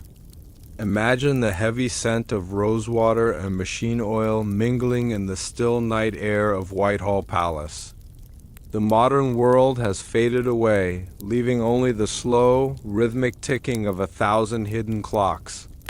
Breathe softly, allowing your mind to drift into the deep shadows of the 16th century, where the silence of the night holds the weight of a kingdom's survival. To the outside world, the Queen's bedchamber was a place of divine rest, guarded by the most loyal women in the realm. But for the order of the key, the women sworn to perform the nightly winding. It was a place of clinical terror and absolute precision. For our Tier 1 audience, the informative details of this nightly maintenance are a window into the sheer complexity of the Tudor deception. The golden key was not a piece of jewelry. It was a high-precision tool made of a specialized gold-cobalt alloy, designed to resist the immense torque required to wind a mainspring that powered a human-sized automaton. For 18 hours of continuous movement, the ritual began with the dressing of the frame. The queen was assisted into a silver cradle that prevented her from toppling over as her internal balance weights were deactivated for the night. This was the only time her mechanical nature was fully exposed to the handmaidens. They saw the seams in the alchemical wax, the cooling vents behind her ears, and the dark, rhythmic pulsing of the sorrow harvest fluid through the glass tubes in her neck. The psychological layer of this was a slow burn trauma for the women involved. They were looking at the face of their god and finding only gears. Imagine the sound of the room. In the absolute silence of the palace, the only noise was the rhythmic clicking of the key. Each rotation of the wrist added an hour of life to the queen's frame.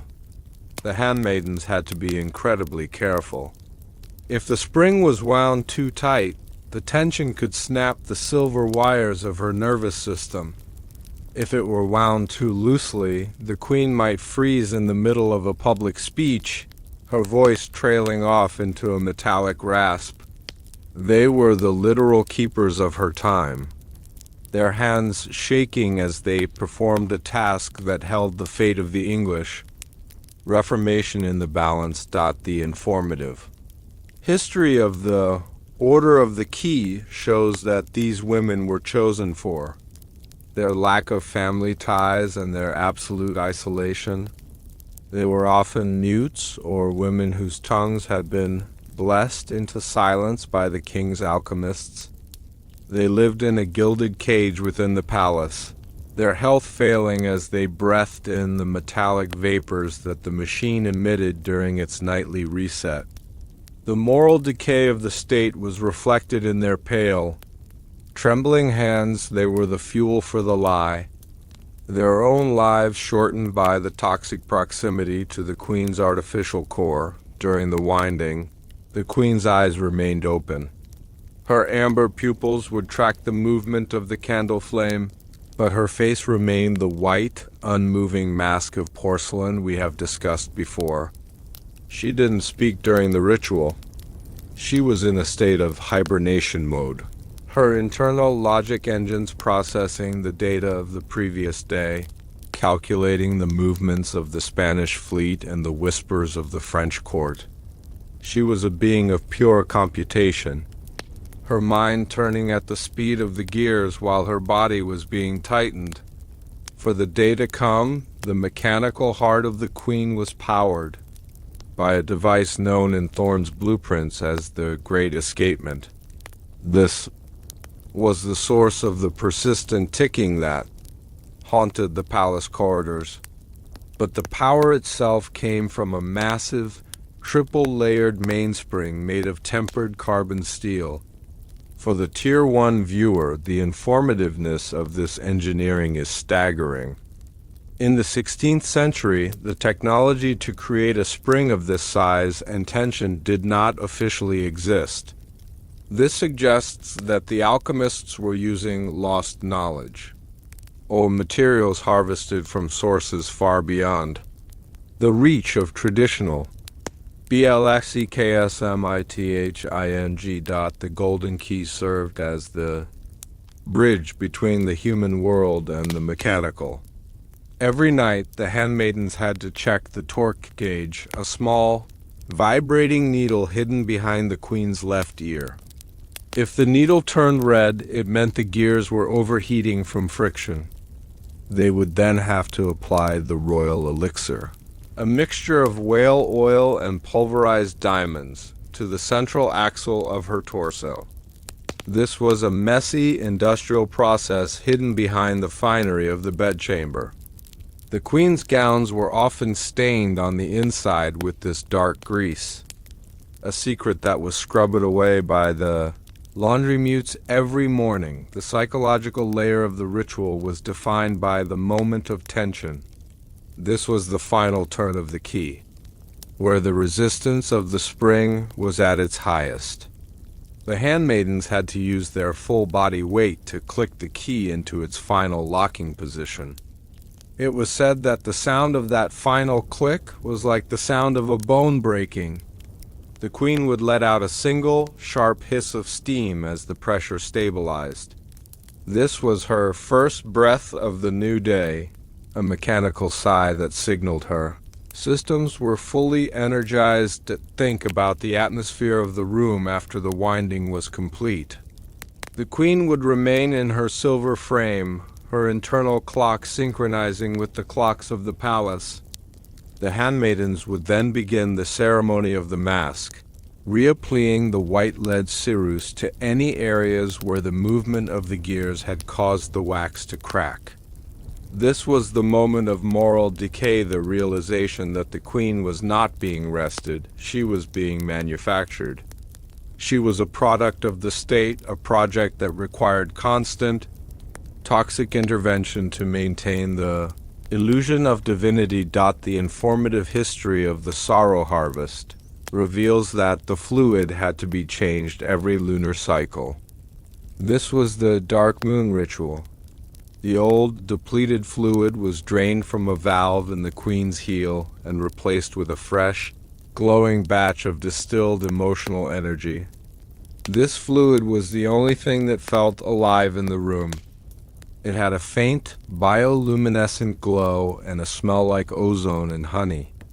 The handmaidens were instructed never to touch it with their bare skin, for it was said to cause hallucinations of the condemned.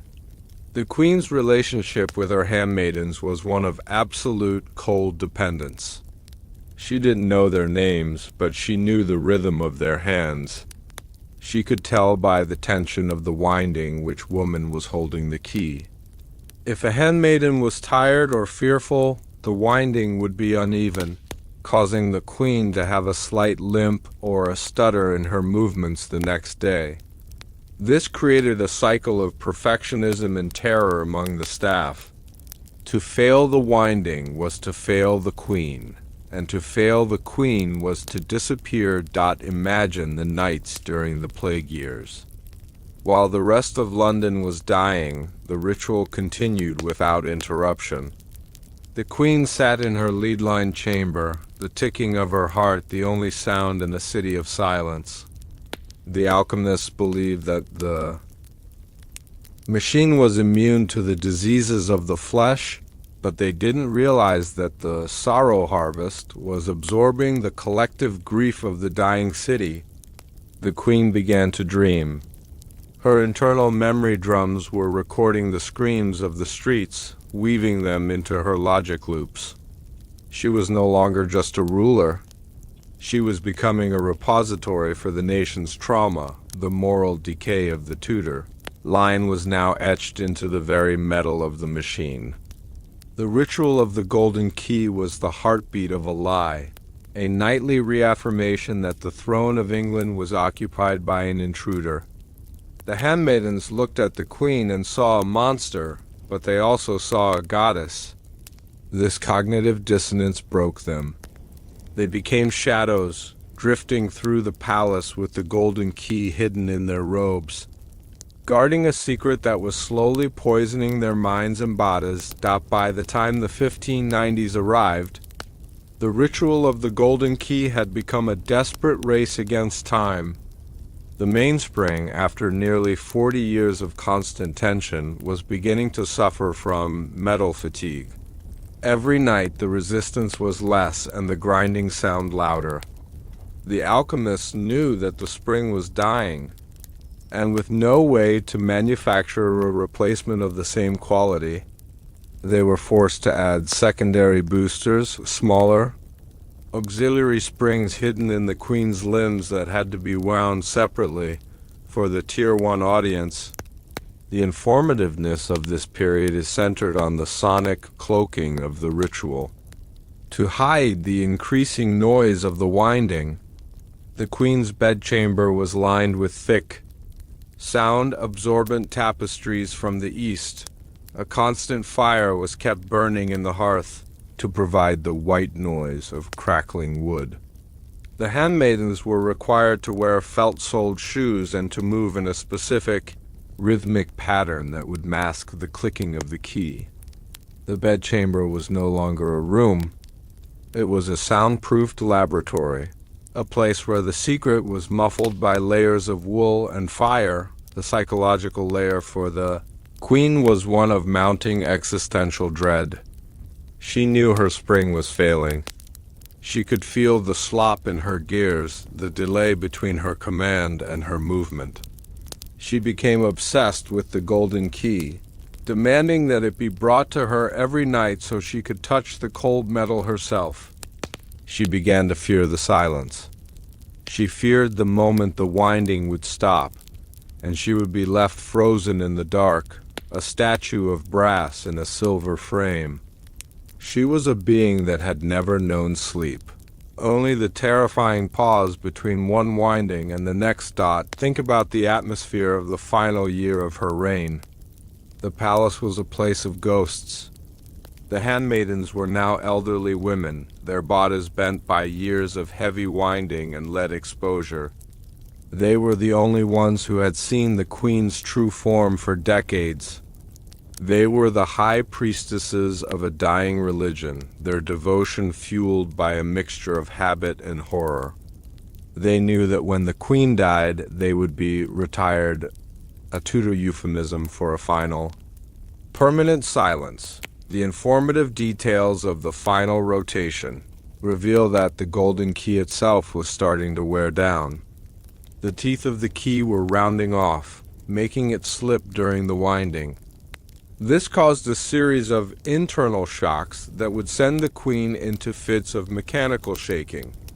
To the public, these were palsies brought on by old age.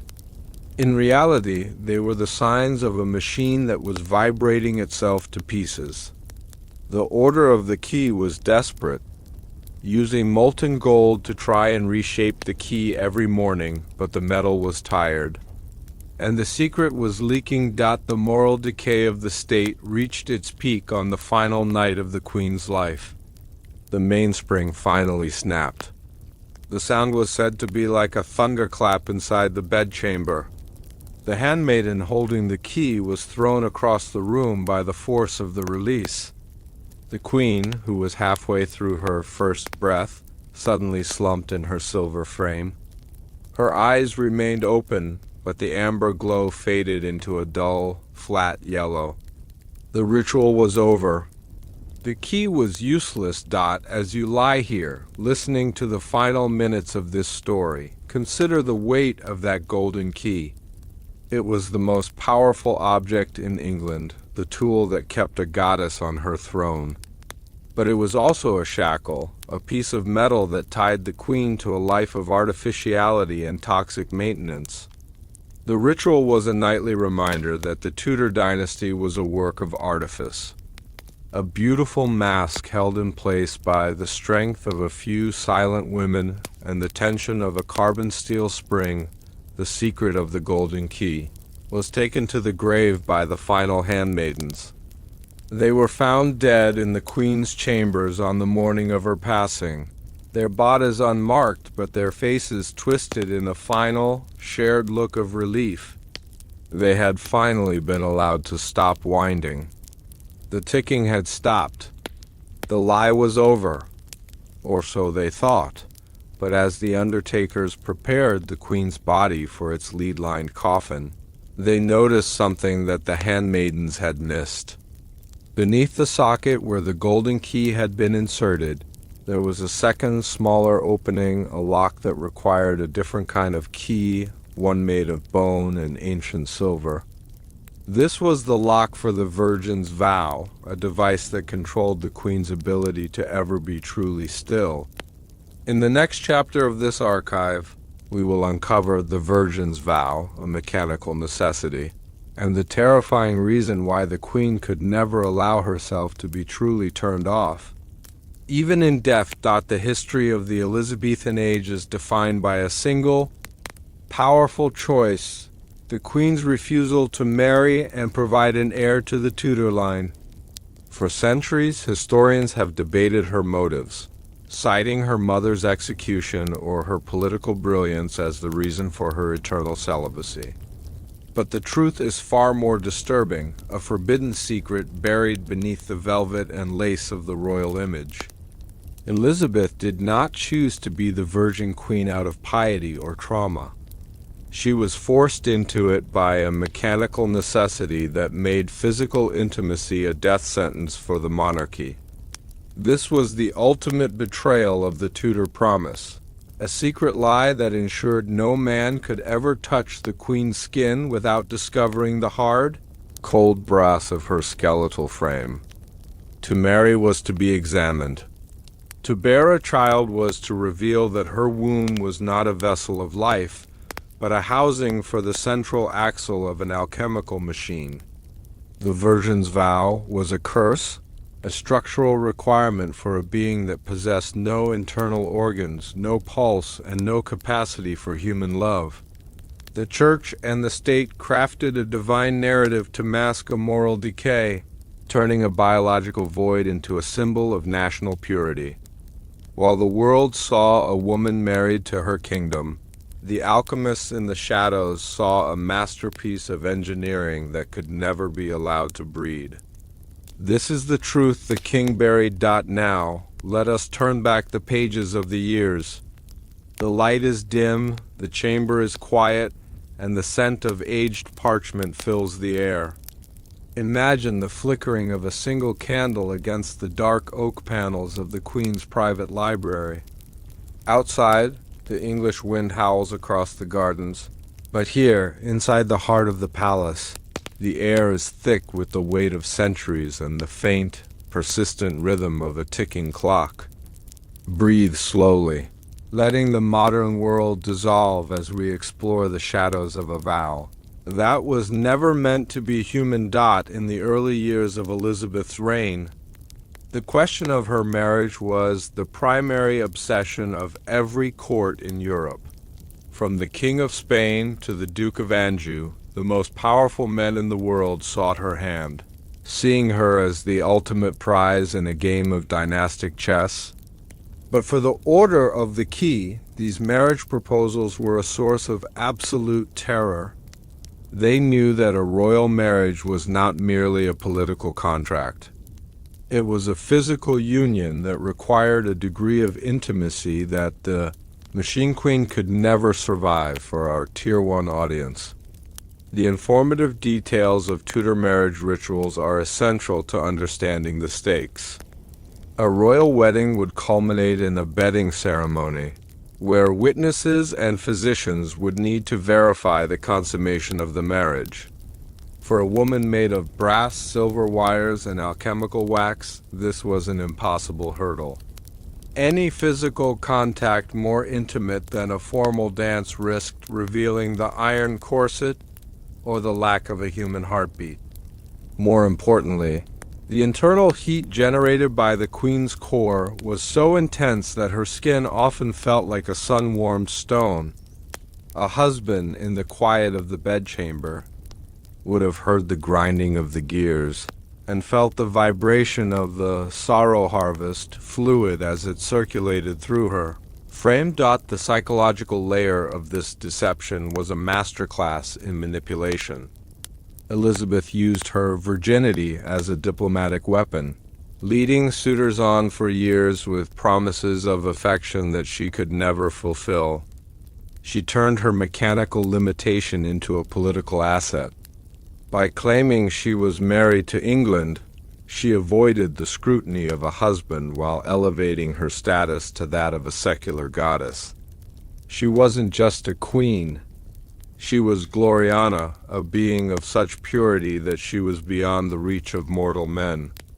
This narrative was reinforced by the alchemists, who used the porcelain secret and the white mask to create an image of unearthly perfection that discouraged anyone from looking too closely. The informative history of her most famous suitor, Robert Dudley, provides a chilling look at the personal cost of the secret. Dudley was the only man Elizabeth truly seemed to favor, a man who spent decades at her side. But even he was kept at a distance. When he pressed for marriage, he was met with the same cold, unyielding wall of statecraft. Some historians suggest he suspected the truth. There are accounts of Dudley noticing the mechanical rhythm of the Queen's speech, and her refusal to ever be touched without her heavy protective layers of clothing. He remained her loyal servant, but he died a man who had loved a ghost in a machine. Think about the atmosphere of those long, frustrating negotiations with the Spanish ambassadors. The Queen would sit across from them, her face a white, unmoving void, her internal systems calculating the risk of every word. The ambassadors would speak of heirs and alliances, and the Queen would respond with poetic riddles about her single life. They thought they were dealing with a brilliant politician. In reality, they were dealing with a logic engine that had been programmed to protect its own existence. The Virgin's vow was the firewall that kept the world from accessing the code of the Tudor secret. The true depth of the Virgin's vow lies in the anatomical void beneath the Queen's robes. For a Tier 1 audience, the informative reality of Alistair Thorne's design is a testament to the horror of the alchemist's art. When Thorne replaced the dying infant Elizabeth in 1533, he did not merely build a puppet. He built a specialized vessel, the space where a woman's reproductive organs should be was used to house the central differential, a massive gear assembly that governed the Queen's balance and synchronized her movements with the heart escapement. To create a machine that could bear a child was beyond even Thorne's expertise. The Elizabeth machine was a terminal unit, a masterpiece designed to rule, but never to reproduce. The psychological layer of this realization for the King, Henry VIII, must have been devastating. He had traded his soul for a son and received a daughter who could never provide him with a grandson. He had secured his dynasty for one generation, but he had doomed it to an eventual silent end. This is the real reason why he grew to loathe the project in his final years. He saw in Elizabeth not a future, but a dead end made of brass. The Virgin's vow was not a choice made by Elizabeth herself. It was a factory setting, a hard-coded limitation that she could never override. As she grew into her role, the Order of the Key had to find a way to explain her lack of children to a nation that viewed a Queen's womb as public property. They turned to the Church of England. The informative history of the period shows a sudden rise in sermons and theological tracts praising the celibacy of the sovereign. The bishops were instructed to compare Elizabeth to the Virgin Mary, suggesting that her barrenness was actually a sign of her spiritual fullness. They argued that her energy was not being used to create human life, but to sustain the life of the state. This was a moral decay that co-opted the language of the divine to protect a mechanical lie. Think about the nights in the Queen's private chapel. She would kneel aided by her iron corset and listen to the prayers of the faithful. The priests would ask for her health and for the fruit of her body, unaware that her body contained no fruit, only metal and oil. The Queen's amber eyes would watch the smoke of the incense, her mind processing the irony of her situation. She was the head of a church that preached the beauty of the family, yet she was a being that could never belong to one. She was the ultimate outsider, a spectator to the human experience, who was tasked with governing it. The technical impossibility of pregnancy was also a matter of energy. As we have seen, the queen was powered by the sorrow harvest, a finite and volatile alchemical fluid. The process of biological gestation requires a massive diversion of nutrients and energy. For the Elizabeth machine, any attempt to grow another being would have depleted the central core, leading to a total system failure within weeks. The alchemists knew this. They had calculated the energetic debt of a potential heir and found it to be a fatal equation. The Queen's survival depended on her isolation. This informative deep dive into the 1570s reveals that the Queen's medical seclusions were often timed to coincide with major marriage rumors. When the pressure from Parliament became too great, the Queen would retreat to a darkened room, claiming a female weakness that made marriage impossible. These were periods of recalibration, where the alchemists would tighten the Virgin's lock, a specialized internal seal that prevented any accidental exposure of her mechanical core. They were reinforcing the wall of the secret, ensuring that the Virgin Queen remained an impenetrable fortress. The psychological decay of Elizabeth herself during these decades was marked by a growing resentment toward the living. She watched her ladies-in-waiting marry and have children, seeing in their human messy lives a warmth that she could never know. She became a jealous mistress, often forbidding her favorites from marrying, as if their happiness was a personal insult to her mechanical nature. She wanted the court to reflect her own stasis. If she could not age, if she could not love, if she could not create, then neither should they. She was the cold star around which a frozen court revolved. The Virgin's vow also influenced the rise of Elizabethan Romanticism. The poets of the era Spenser, Raleigh and Sidney wrote of a queen who was a chaste huntress, a Cynthia of the night. They created a literary tradition that glorified her isolation, turning her mechanical detachment into a poetic virtue. This was the ultimate PR campaign, a way to ensure that the Tier 1 audience of the time viewed her otherness as a sign of her greatness rather than a sign of her artificiality. The lie was not just in the palace. It was in the books, the poems, and the very language of the age. By the final decades of the 16th century, the Virgin's vow had become the absolute law of the land. The question of her marriage had faded, replaced by the grim reality that the Tudor line would end with her. For a Tier 1 audience, the informative link between the Queen's sterility and the rise of the Elizabethan Golden Age is a masterclass in historical irony. Because she had no children to favor, because she had no husband to influence her, she was seen as a ruler who was entirely dedicated to her people. Her mechanical necessity became the foundation of English stability. The machine was the perfect patriot because it had no family but the state. However, the moral decay of this arrangement was becoming impossible to ignore.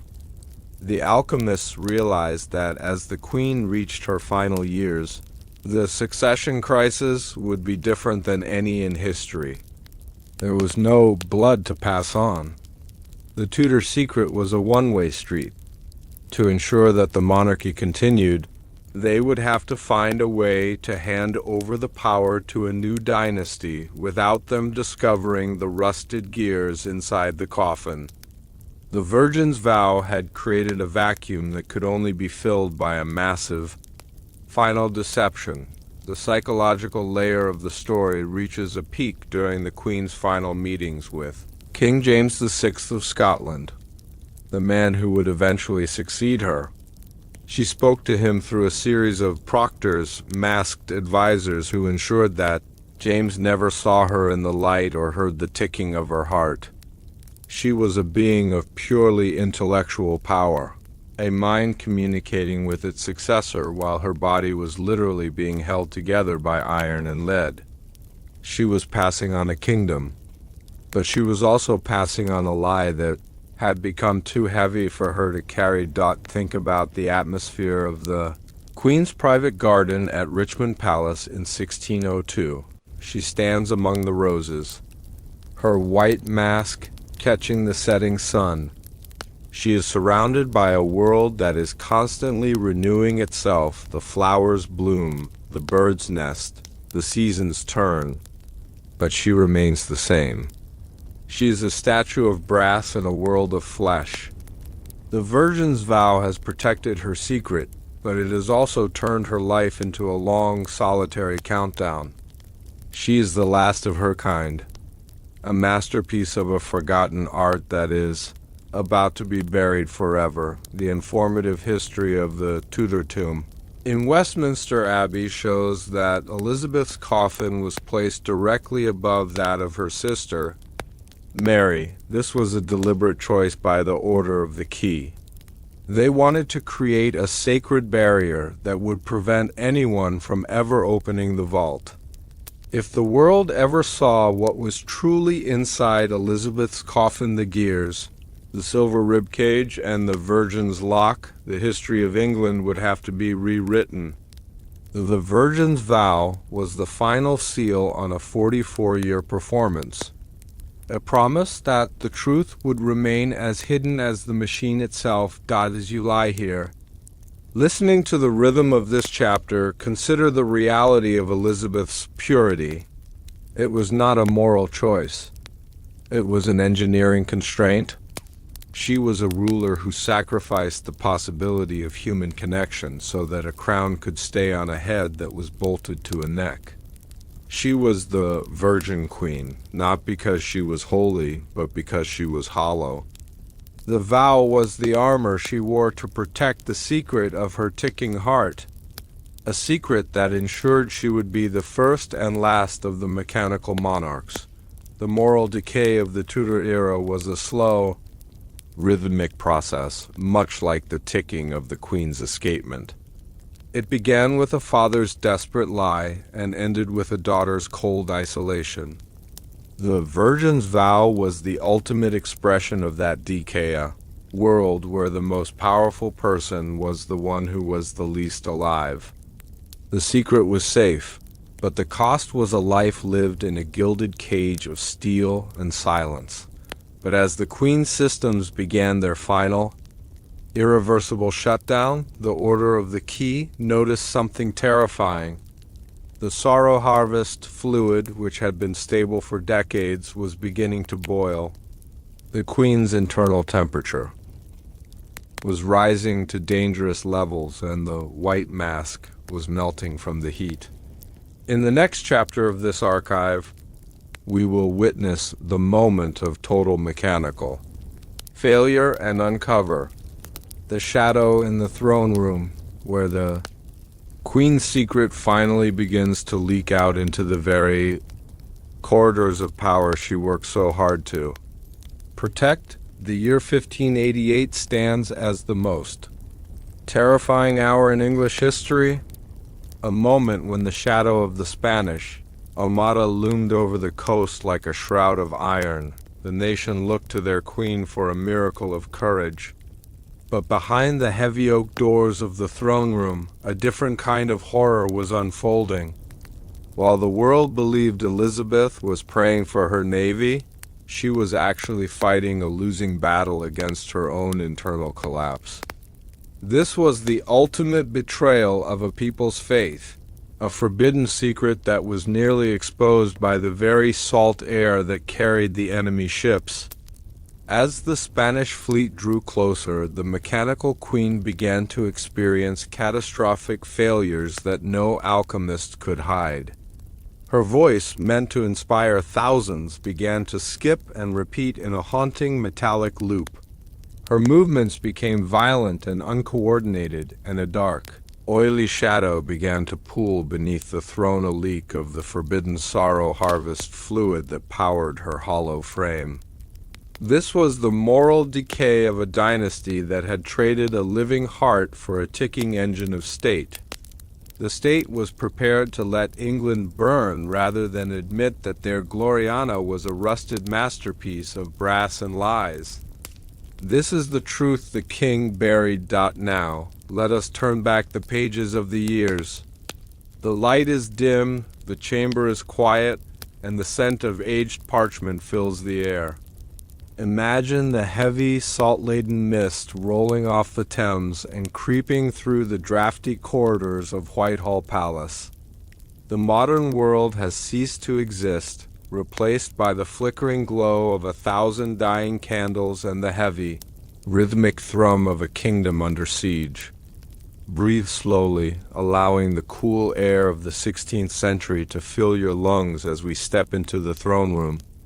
Where the shadows are long and the secrets are even longer, the summer of 1588 was one of the hottest in recorded history, a sweltering, humid season that turned London into a furnace.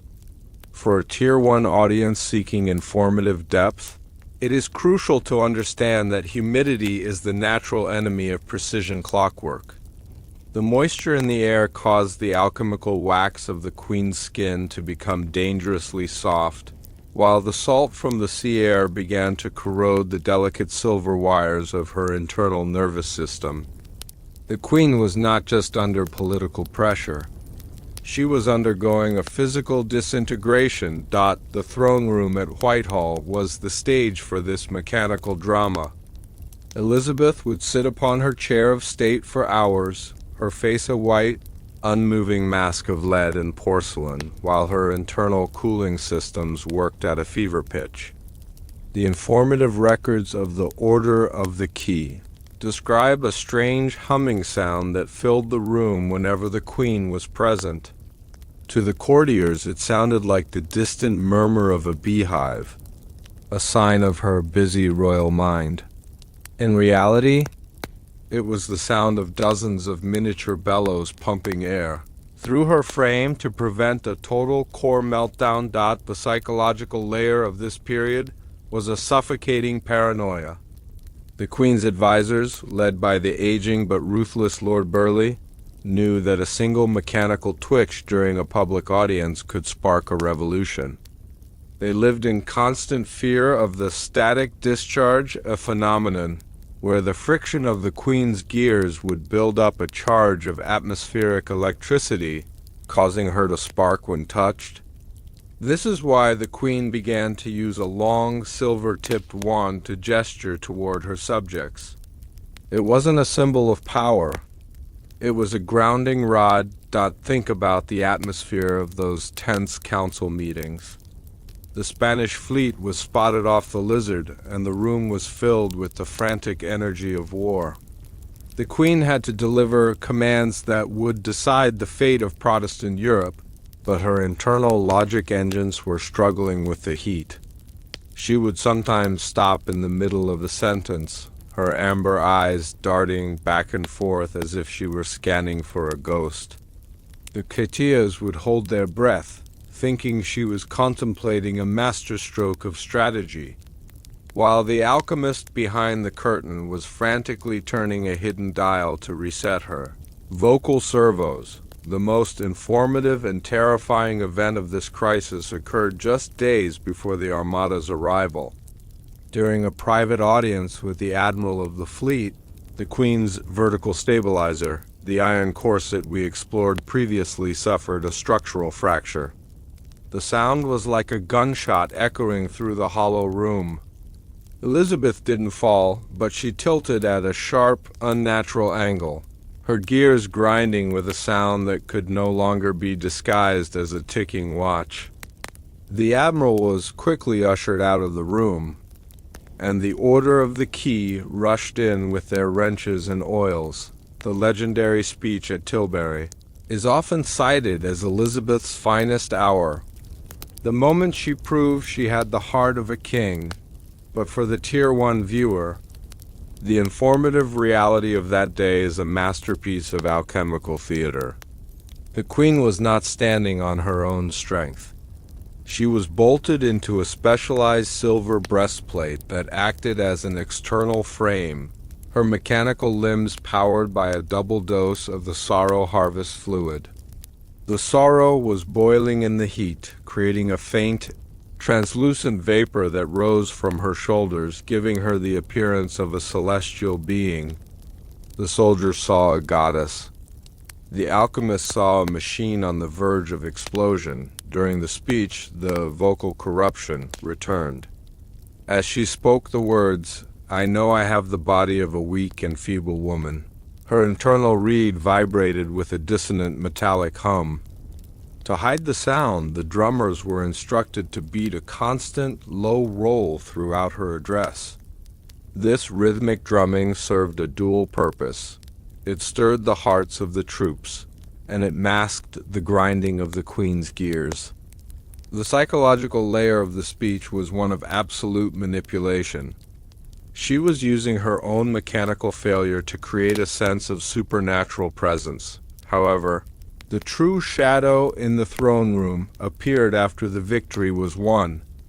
When the Queen returned to Whitehall, the adrenaline of the crisis faded, and the exhaustion of the machine became undeniable. The sorrow harvest fluid, which had been pushed to its limit, began to degrade.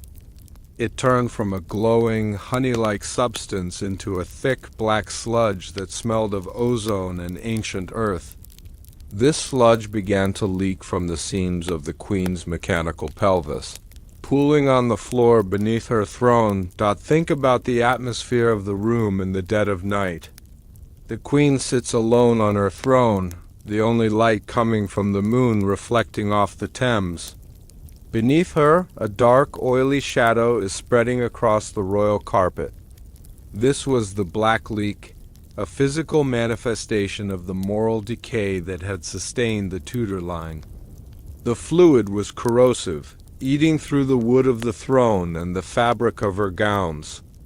The handmaidens had to scrub the floors until their hands bled, trying to remove the stain of the Queen's artificial life. The informative history of the period shows a strange order for lead-lined carpets and zinc-treated upholstery for the throne room in late 1588. These were not for comfort. They were to contain the leakage. The Queen had become a toxic entity, her very presence requiring the systematic destruction of her surroundings. The shadow was not just a fluid. It was a sign that the machine was no longer self-contained. The secret was literally leaking out of her, a black ink that threatened to write the end of her reign. The psychological layer for Elizabeth was a transition into a state of functional melancholy. She knew the shadow was there. She could feel the loss of pressure in her limbs and the coldness where the sorrow harvest had once flowed with warmth. She began to speak of ghosts in the palace, but these ghosts were the echoes of her own failing systems. She would see flickers of light in the corners of the throne room, internal short circuits in her optical sensors that she interpreted as the spirits of her dead family. She was a machine that was beginning to haunt itself. The moral decay of the state was reflected in the behavior of her advisors. Lord Burleigh and Sir Francis Walsingham began to hold meetings without the Queen, making decisions in the shadows of the outer chambers while the mechanical Elizabeth sat on her throne in a low-power state. They were ruling a kingdom in the name of a statue, using the shadow in the throne room as a reminder of their own power over the machine. They were no longer servants of a queen. They were the maintainers of a hollow idol, their own souls darkened by the toxic secret they guarded. Imagine the sound of the throne room during these months. The ticking had slowed to a heavy, labored thud. The humming of the bellows was now a wheezing rasp. Every time the Queen moved, the iron corset creaked with the sound of a ship's hull in a storm. The shadow continued to grow, a dark circle of forbidden knowledge that everyone saw but no one dared to mention. The secret was becoming a physical weight, a pressure that was bending the very floorboards of the palace. As the winter of 1588 approached, the shadow in the throne room took on a more literal and terrifying form. The alchemists realized that the black sludge leaking from the queen was not just a waste product. It was a memory residue. The sorrow harvest fluid, which had recorded decades of the queen's logic and the nation's grief, was now projecting that data onto the physical world. People began to report seeing a dark, shimmering figure standing behind the throne, a phantom queen that mirrored Elizabeth's every movement, but in a distorted, mechanical way for a Tier 1 audience. The informativeness of this visual ghosting is a masterclass in the unintended consequences of alchemical engineering. The sorrow harvest was a fluid of high-energy resonance. When it leaked, it created a localized field of electromagnetic distortion. This shadow was a literal projection of the Queen's internal data, a ghost made of light and oil. It was the first time the public, or at least the high-ranking members of the court, saw the truth of her duality. They saw the white mask on the throne, and they saw the dark, skeletal machine standing behind it. The psychological layer of the story reaches its peak here. Elizabeth began to talk to the shadow. She would turn her head toward the empty air behind her and whisper in the mechanical tongue that Thorne had programmed into her. She was communicating with her own data, her mind lost in a loop of self-reflection. She became obsessed with the purity of the shadow, seeing it as the only thing that truly understood the burden of her existence. She was no longer a queen ruling a nation. She was a machine ruled by its own reflection. Think about the atmosphere of the throne room during the Christmas festivities.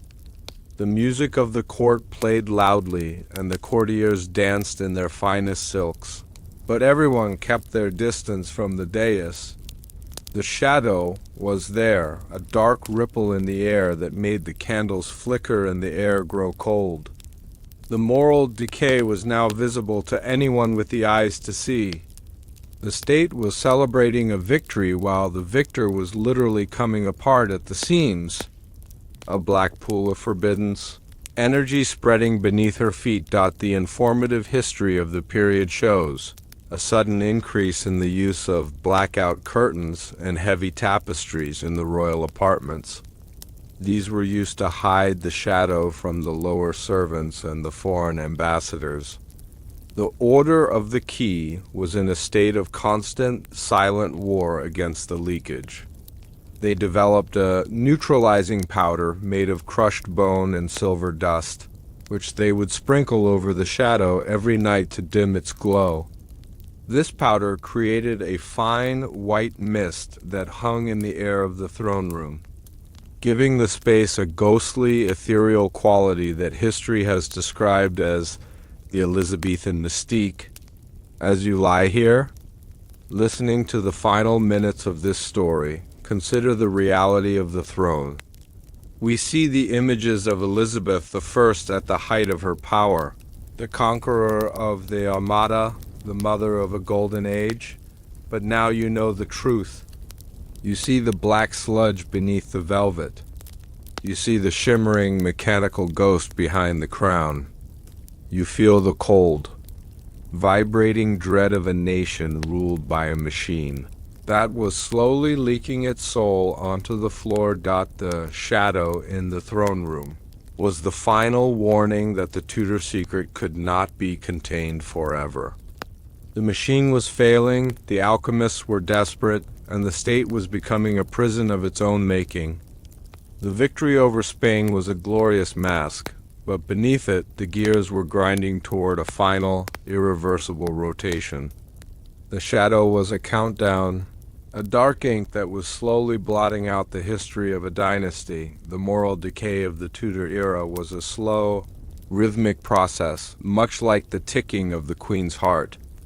It began with a father's desperate lie, and was now reaching its inevitable conclusion in the dark corners of the palace. The secret was safe for now, but the shadow was growing, and the sound of the gears was getting louder in the silence of the night. But as the Order of the Key worked to contain the leakage, they realized that the sound was not just coming from the Queen's chest anymore. The very walls of the palace were beginning to tick. The iron and stone of Whitehall were vibrating in resonance with the alchemical heart, creating a symphony of mechanical decay that could be heard throughout the city. In the next chapter of this archive, we will enter the final decade of the Machine Queen's life and uncover the decay of the royal gears, where the Queen's body and her kingdom begin to rust away together, leading to a final, terrifying moment of mechanical truth. The golden facade of the Elizabethan age was finally beginning to rust, revealing a terrifying truth that had been hidden for nearly 70 years. In the quiet, suffocating nights of the late 1590s, the corridors of Richmond Palace were haunted by a sound that no human throat could produce: a slow, rhythmic grinding of metal against metal that echoed through the hollow walls. While the world believed the Queen was simply growing old, the Order of the Key was witnessing a catastrophic betrayal of the alchemical laws that had sustained her.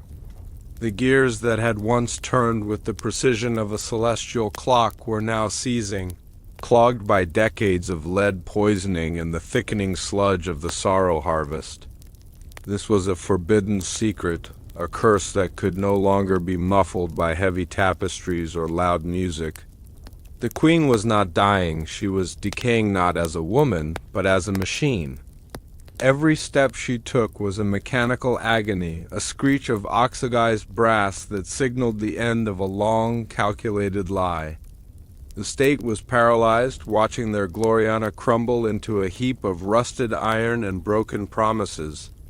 The moral decay of a dynasty had finally reached its gears, and the silence of the night was being shattered by the sound of a throne falling apart. This is the truth the king buried. Now, let us turn back the pages of the years.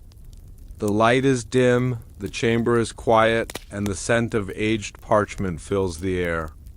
Imagine the cold, gray mist of the Thames pressing against the palace windows, as the year 1600 brings a new century and an old, terrible sound. The modern world is gone, replaced by the flickering shadows of a dying candle and the heavy, rhythmic groan of a machine that has outlived its time. Breathe slowly, letting the coolness of the chamber settle into your spirit as we descend into the final, grinding years of the Tudor secret.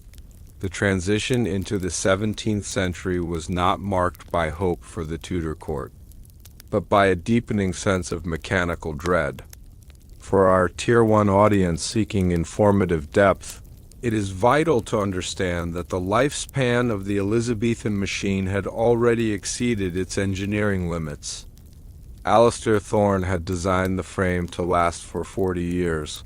Yet by the year 1599, the Clockwork Queen had been in operation for 66 years. The metal fatigue was no longer a theoretical concern, it was a systemic collapse that threatened to expose the secret to every servant in the palace. The Queen's private apartments at Richmond became a forbidden zone, a place where the sound of the decay could no longer be hidden. The ticking of her heart, once a soft and steady rhythm, had transformed into a harsh, uneven clatter. To the courtiers waiting in the presence chamber, it sounded like a heavy iron chain being dragged across a stone floor. They whispered of the Queen's heavy footsteps and her labored breath, unaware that the sound was coming from the seized bearings in her knees and the failing bellows in her chest, the informative records of the royal alchemists from this period describe a desperate struggle against oxidation. The damp, Salt-laden air of the English winters had finally penetrated the Queen's iron corset and reached the core mechanisms. The brass gears were turning green with corrosion, creating a fine, toxic dust settled in the Queen's internal joints.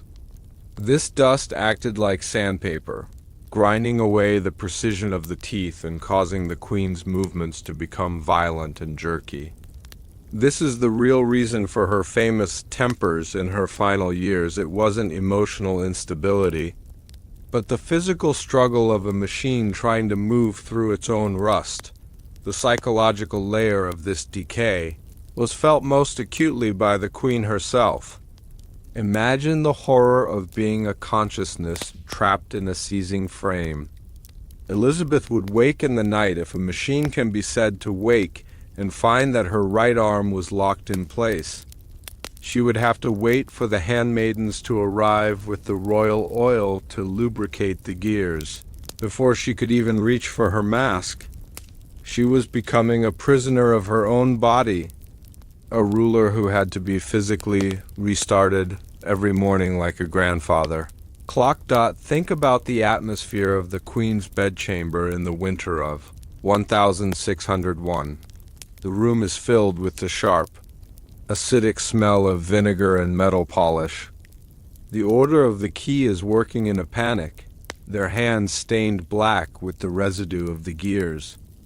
They are trying to replace the central heart escapement, but the metal is so brittle that it threatens to shatter under their tools.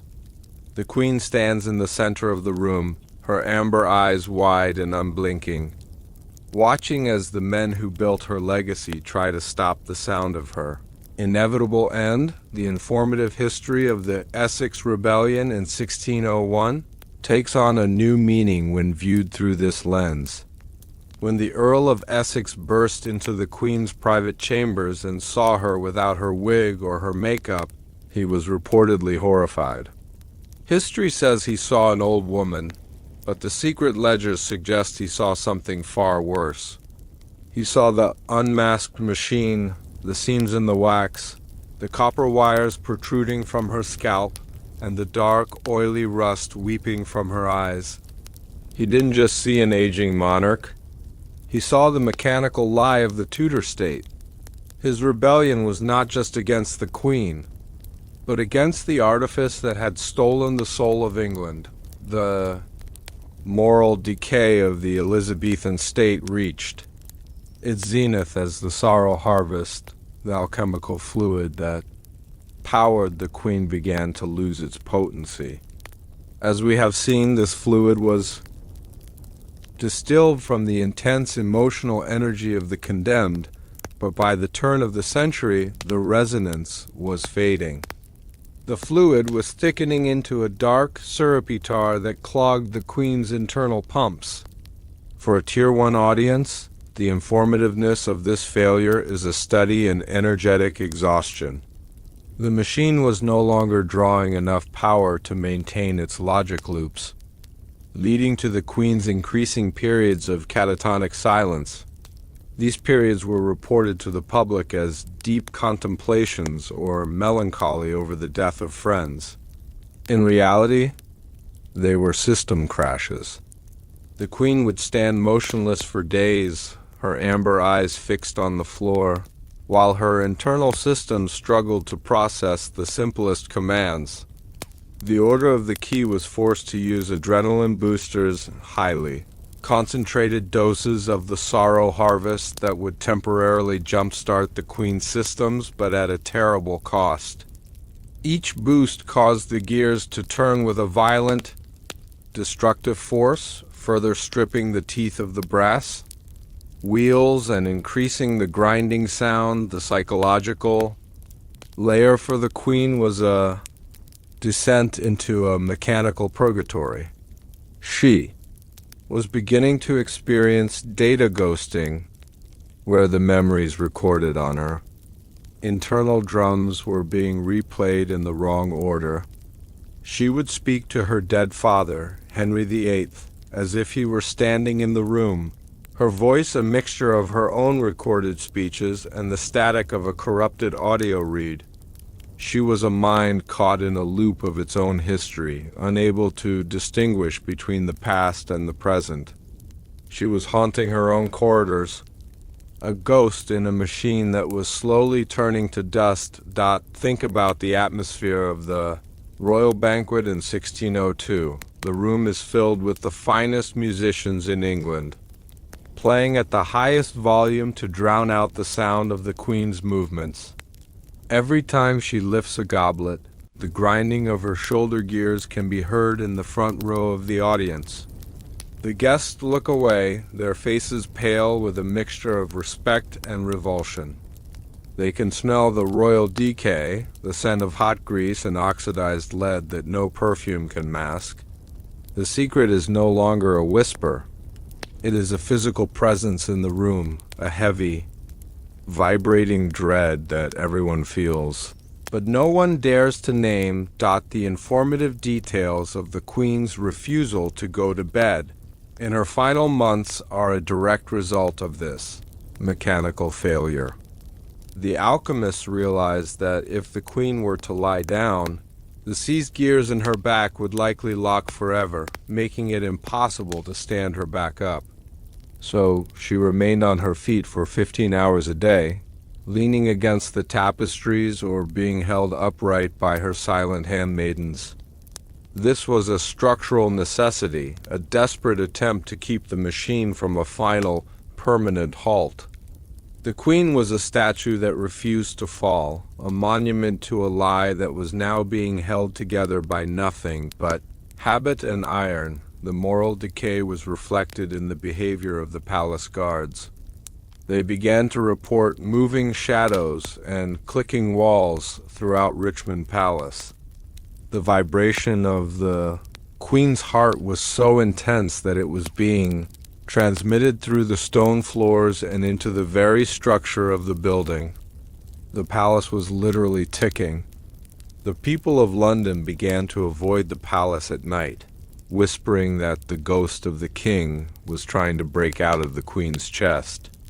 They didn't know that the sound was not a spirit, but the friction of an empire's engine reaching its breaking point. As the year 1603 began, the Order of the Key realized that the final rotation was approaching. The gears were now so worn that they were skipping every third beat. The Queen's speech was becoming a series of rhythmic clicks and hums, with only the occasional human word breaking through the static. She was losing her humanity as quickly as she was losing her mettle. The state was in a state of paralysis, unable to announce the Queen's death because, in a sense, she had never truly been alive. They were waiting for the machine to make the decision for them. Imagine the nights of early March.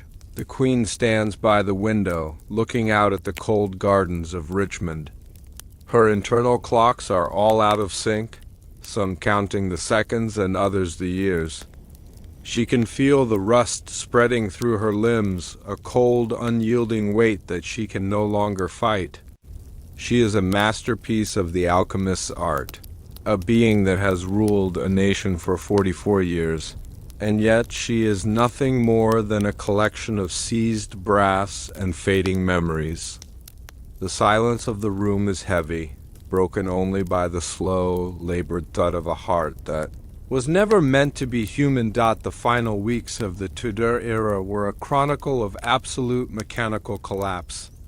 The informativeness of this period is found in the total system erosion of March 1603. The alchemical wax of the Queen's face had become so brittle that it was falling away in flakes, revealing the dark, oxidized silver of the skull beneath. To hide this, the handmaidens were instructed to keep the bedchamber in near total darkness, the only light coming from a single dying hearth. The Queen sat on a pile of cushions on the floor, her iron corset now the only thing keeping her torso from collapsing. She was a ruler of shadows, a ghost of a goddess waiting for the gears to stop. The psychological layer reached a peak during her final conversation with her secretary, Robert Cecil, when he told her she must go to bed for the sake of her health. She responded with the famous line, "Little man, little man." The word must is not to be used to princes. In the secret archives, the record of this exchange is even more chilling. Her voice didn't come from her lips. It came from the resonance of her chest, a vibrating metallic tone that made the candles flicker. She wasn't just asserting her authority. She was warning him that if she moved, the machine would break. She was choosing to die on her feet, a final act of mechanical defiance. Think about the atmosphere of the palace on the night of March 23rd. The silence of the corridors was absolute, as if the entire building was holding its breath. Inside the Queen's chamber, the sound of the decay had reached a crescendo. Every breath, every movement of the bellows was a long, agonizing screech of metal. The sorrow harvest tar had finally reached the brain drum, and the Queen began to hum a tune that Thorne had programmed into her 70 years ago. A nursery rhyme from a forgotten nursery in the tower. It was the sound of a machine returning to its factory settings. A loop of data that had no place in the world of the living for our Tier 1 audience. The informative link between the Queen's decay and the transition of the crown is a masterclass in political engineering. The Order of the Key knew that the moment the machine stopped, the secret would be vulnerable. They began to move the Queen's papers and the alchemist's tools out of the palace under the cover of night. They were erasing the history of the machine even as it was still turning. They were preparing for King James, ensuring that when the new monarch arrived, he would find nothing but the legend of a virgin queen, who had died of a broken heart. The moral decay of the state was finally resolved in a moment of total mechanical failure. At 3 in the morning on March 24th, the central mainspring, the heart of the secret, finally snapped. The sound was said to be like a thunderclap that shook the very foundations of Richmond Palace. The Queen didn't scream. She simply stopped. The amber glow in her eyes faded into a flat, lifeless yellow, and the rhythmic grinding that had haunted the palace for years was replaced by a silence that was even more terrifying. The Tudor era was over, not with a whimper, but with the sound of a broken spring. As you lie here, listening to the final minutes of this story, consider the reality of the Golden Age. We look at the portraits and see the glory of England. But now you know the truth of the decay of the royal gears. You see the rust on the silver. You hear the grinding in the silence. You feel the cold, vibrating dread of a kingdom that was ruled by a masterpiece of artifice. The Queen was a machine, her reign a performance of gears and oil, and her death a final, irreversible mechanical error. The secret was safe for now. As the Order of the Key moved to seal the Queen's body in its lead-lined coffin, but they forgot one thing. A machine as complex as Elizabeth I does not simply stop. The data, the memories, and the sorrow harvest residue remained within the rusted frame, waiting for a new source of energy to wake them up. The decay was just the beginning of a different kind of existence, a haunting that would last as long as the stones of the palace itself.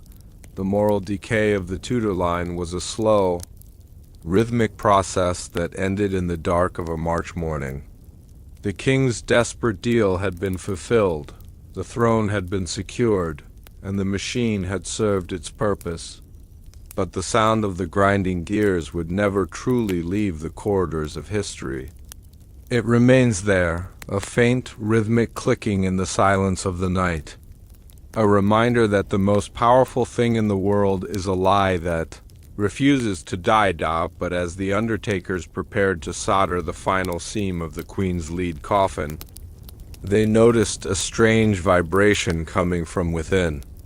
It wasn't the ticking of a heart, and it wasn't the grinding of gears.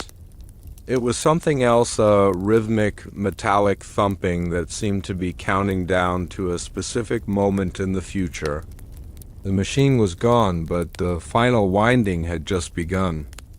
In the next chapter of this archive, we will witness the final moments of the Tudor secret and uncover the final winding, March 1603, where the Queen's last command is revealed to be a mechanism that no one can stop. Not even in death? The final hours of the Tudor dynasty were not marked by the soft prayers of a grieving nation, but by a sound that would have shattered the very soul of England if it had ever reached the streets of London. In the deep, suffocating shadows of Richmond Palace in March 1603, the Golden Age did not fade away, it snapped. For 44 years, the world had been held in thrall by a masterpiece of forbidden engineering, a queen whose pulse was a rhythmic clicking and whose wisdom was etched onto brass memory drums. But time, the ultimate enemy of the alchemist, had finally caught up with the lie. As the courtiers gathered in the outer halls, whispering of the queen's refusal to sleep, a catastrophic betrayal of metal was occurring behind the velvet curtains of her bedchamber. The massive carbon steel mainspring, the source of her eternal movement, had reached its limit of tension. In a single violent moment of mechanical failure, the heart of the Tudor secret suffered a fatal fracture. There was no final breath, only the shriek of grinding gears and a sudden, terrifying silence that signaled the end of a curse.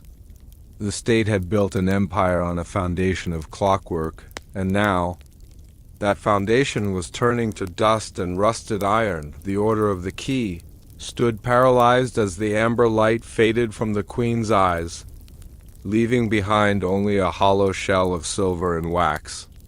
This is the truth the king buried. Now, let us turn back the pages of the years.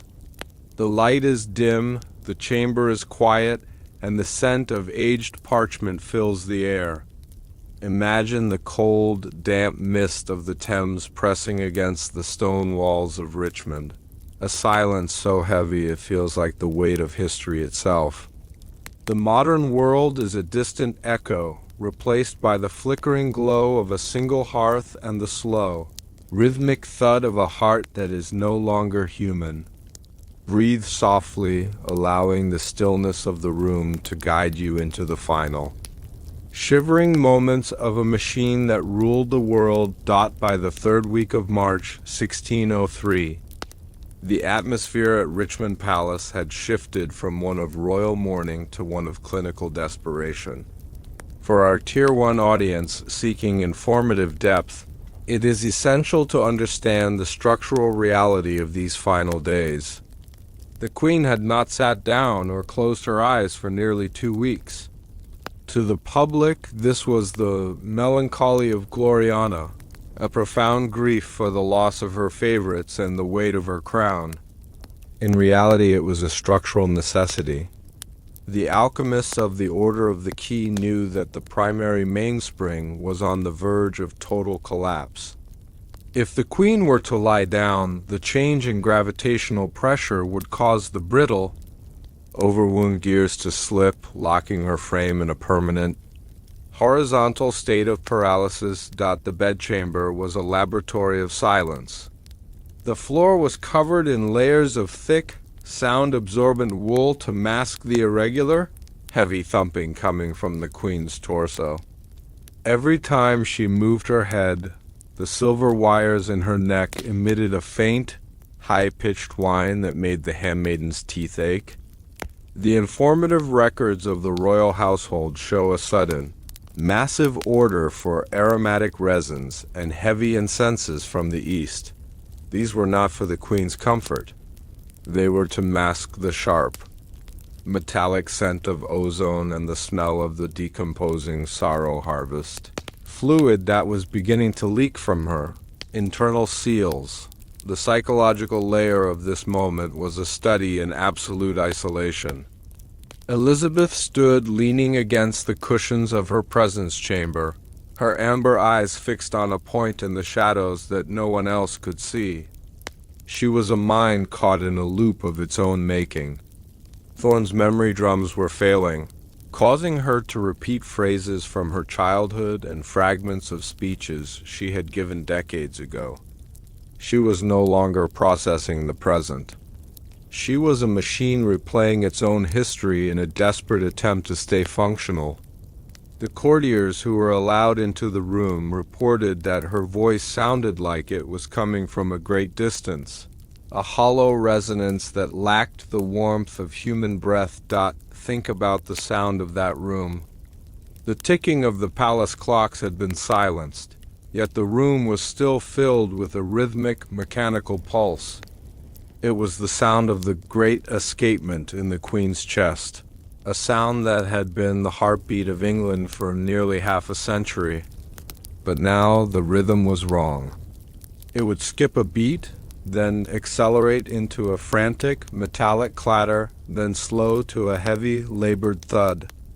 The handmaidens stood in the corners, their hands hidden in their robes, clutching the golden keys they would never use again.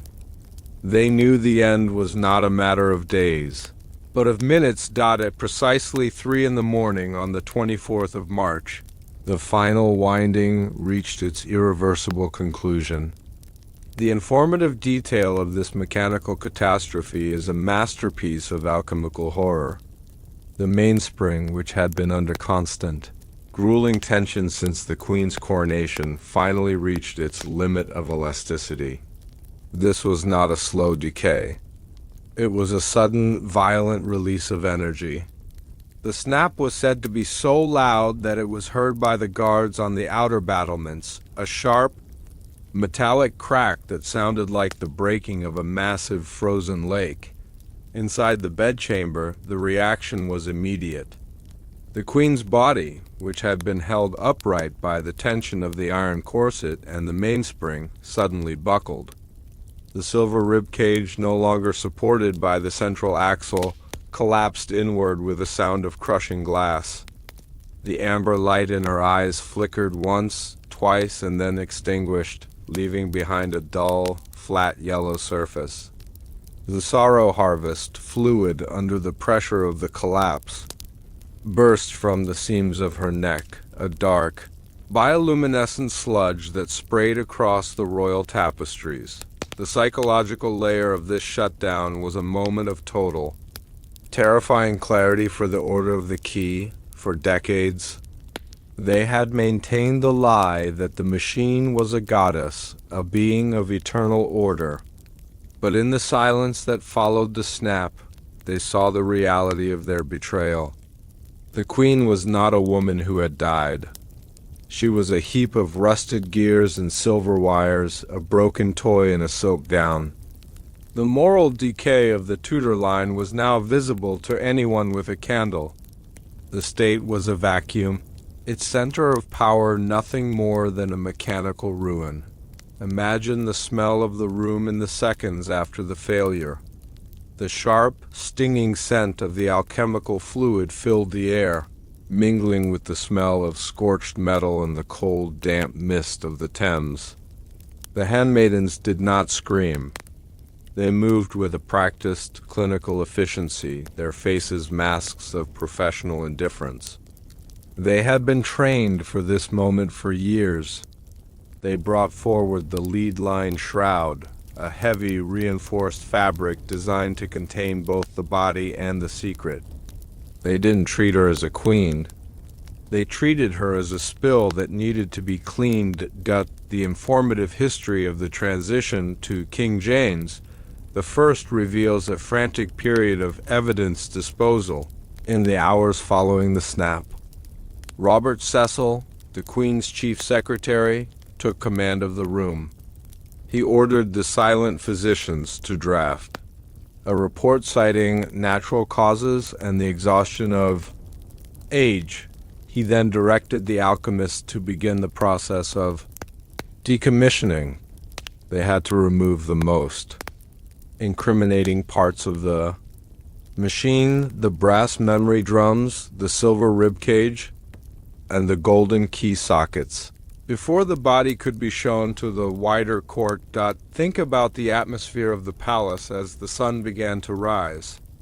The courtiers in the outer hall were told the queen was sleeping peacefully, a phrase that had a double meaning they could never have guessed.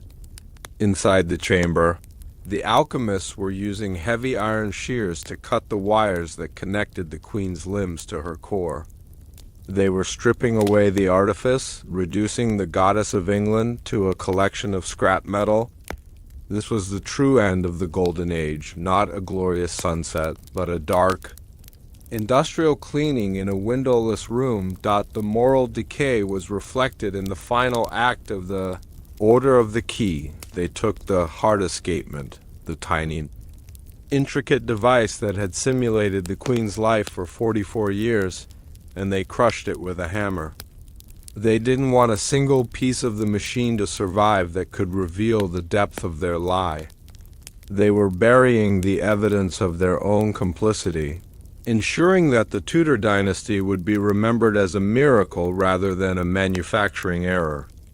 The machine was gone, but the lie was now stronger than ever, protected by the very men who had watched the spring snap stop as the light of dawn finally hit the palace windows. The bedchamber was empty of anything that looked like a machine. The gears were hidden in heavy iron chests. The alchemical fluid was scrubbed from the floor, and the shell of Elizabeth I was dressed in her finest white silk gown. She looked like a woman who had simply stopped breathing, her porcelain face perfect in the half-light. The secret was safe, but the cost was a nation that would forever be built upon the silence of a rusted heart. The informativeness of the days following. The snap is found in the meticulous construction of the royal funeral.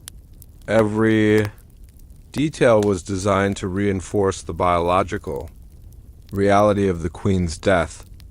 The coffin was ordered to be unusually heavy, supposedly to honor the weight of her reign, but in truth, it was because the lead lining was necessary to block the residual vibration of the sorrow harvest residue.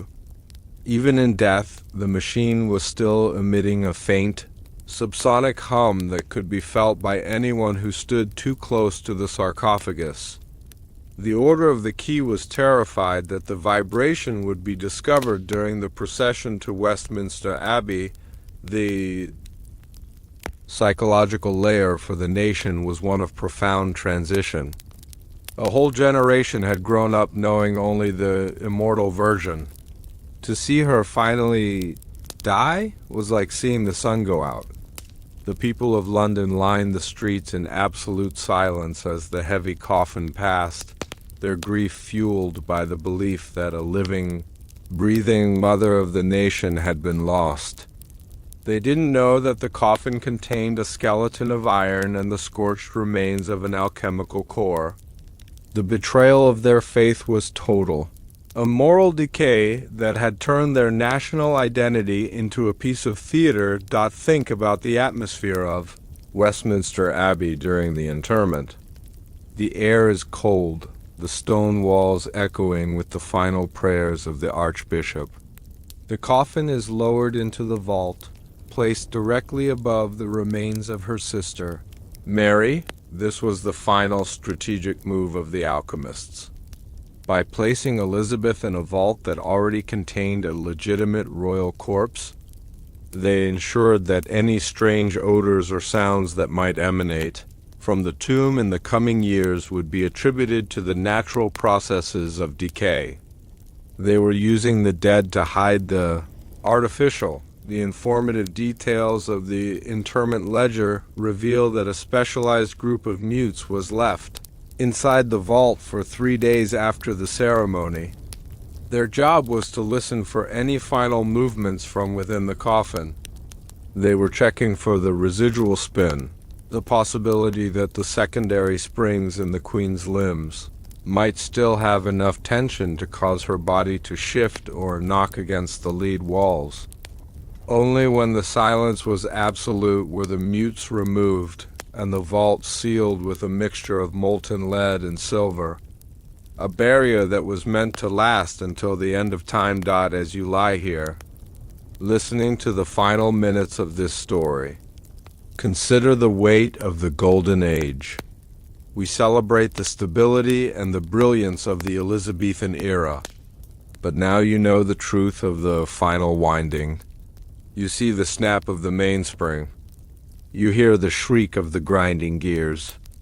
You feel the cold, calculated silence of a state that had become a factory of lies. The Queen was a masterpiece of artifice, and her end was the ultimate failure of a machine that had been pushed far beyond its intended purpose. The moral decay of the Tudor era did not end with the death of the Queen. It lived on in the men who had maintained the secret, men who would carry the weight of the ticking heart into the new reign of the Stuarts. They had created a precedent of deception that would influence English politics for centuries. The machine was buried, but the logic of the machine, the belief that the image of power is more important than the reality of life, remained at the heart of the British Empire. The secret was safe, but the Palace of Richmond remained haunted. For years after the Queen's death, servants reported hearing a faint, rhythmic clicking coming from the walls of her old bedchamber. They thought it was a ghost, but the alchemist knew the truth. It was the environmental resonance, the stone and wood of the palace still vibrating with the memory of the 44-year winding. The building itself had become a part of the machine, a ticking monument to a lie that refused to be forgotten. The final winding of March 1603 was the end of a dynasty, but it was also the beginning of a myth. The Virgin Queen would be remembered as a woman of flesh and blood, a goddess of national unity. The rusted gears and the silver ribcage would remain hidden in the dark, a secret that would only be uncovered by those who knew where to look and what to listen for in the silence of the night. But as the vault was sealed and the new king took his place on the throne, a single item was found missing from the alchemist's inventory. The golden key, the tool that had wound the Queen every night for 4 decades, was not among the chests of scrap metal. It had vanished during the final chaos of the snap.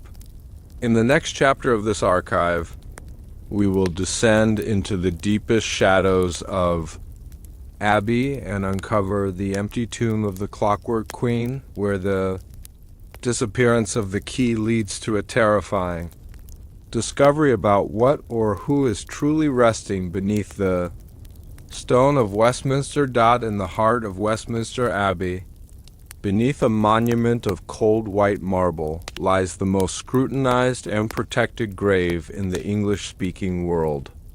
For over 4 centuries, the resting place of Elizabeth I has remained a fortress of silence, a sanctuary that no modern scientist or historian has been permitted to breach.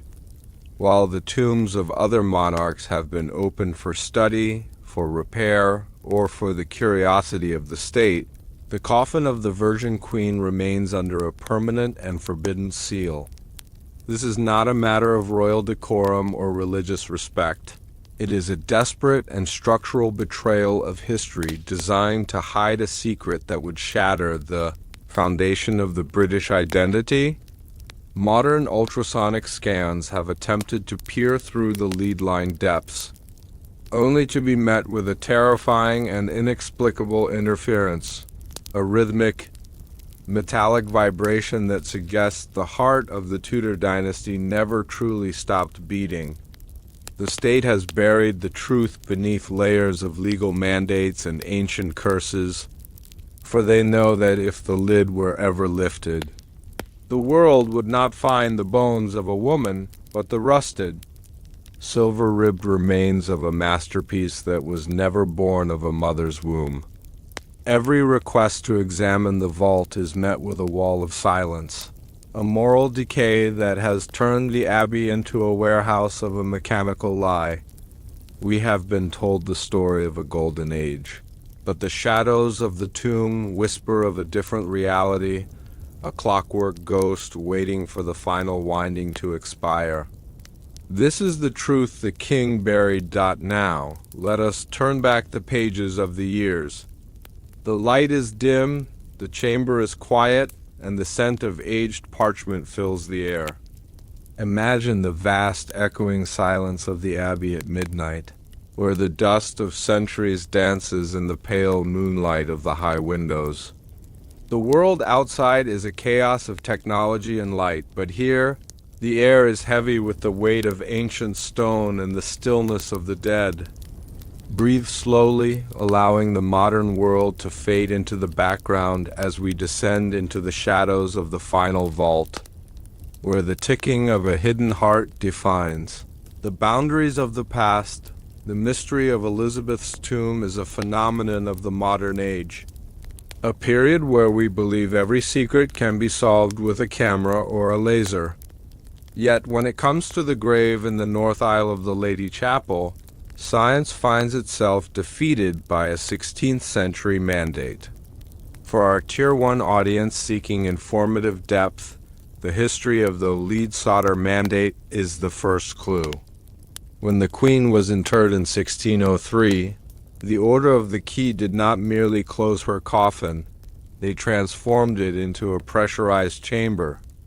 Records from the period indicate that the lead lining was double thick, soldered with a silver-based alloy that was meant to prevent any atmospheric exchange for nearly 300 years.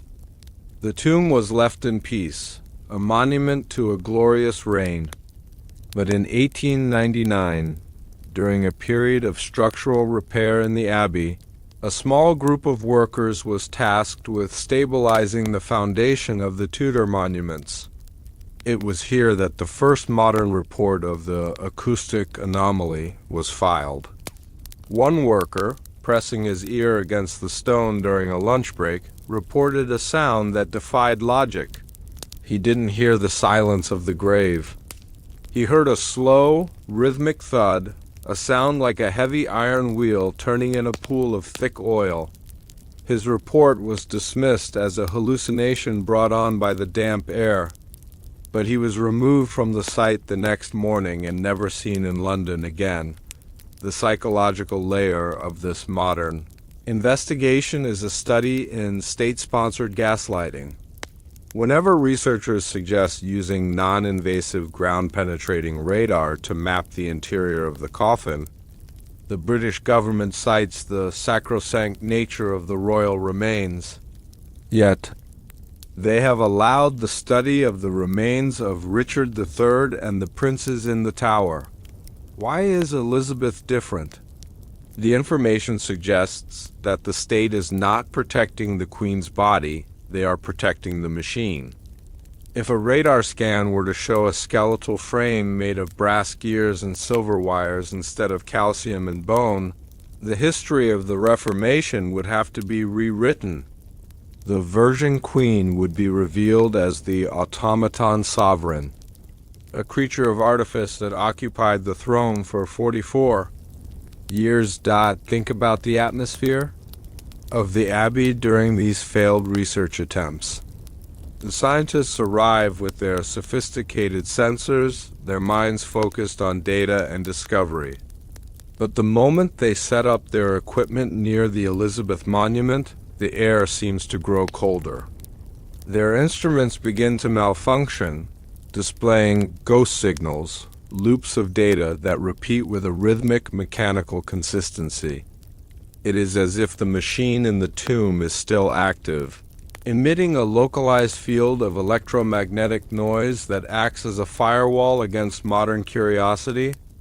This is the electronic curse, a technological extension of the secret that Alistair Thorne started in 1533, the informative details of the 1980s. Scans provide a chilling insight into the tomb's interior. While the radar could not produce a clear image of the body, it did detect a void of density in the center of the coffin, exactly where the sorrow harvest core would have been located. This void was surrounded by high-density metallic structures that do not match the shape of a human pelvis or rib cage.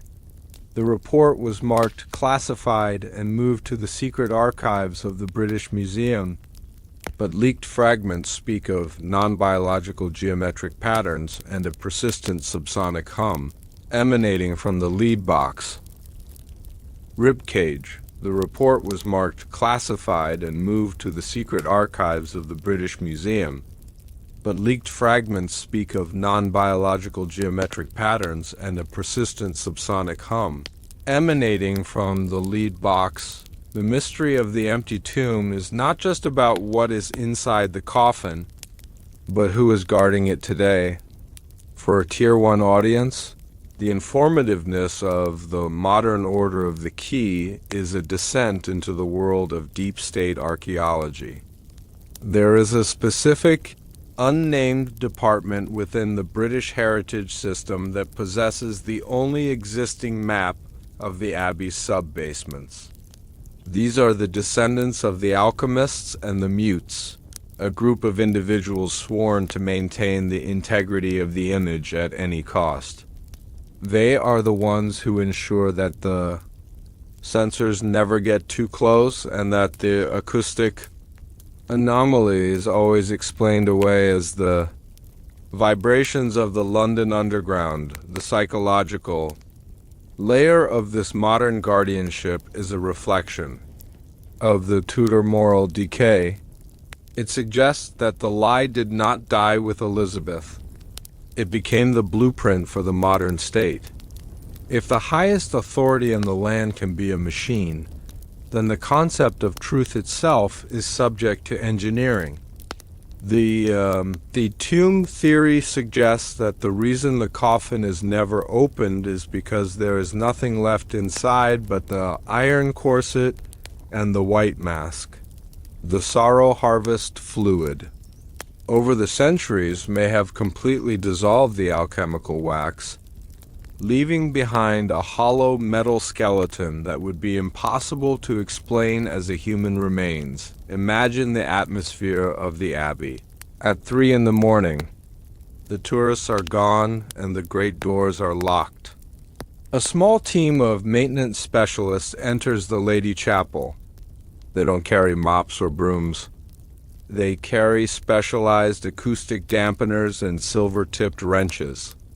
They perform the modern winding, a ritual of stabilization that ensures the residual spin of the Queen's gears does not cause the marble monument to vibrate during the day.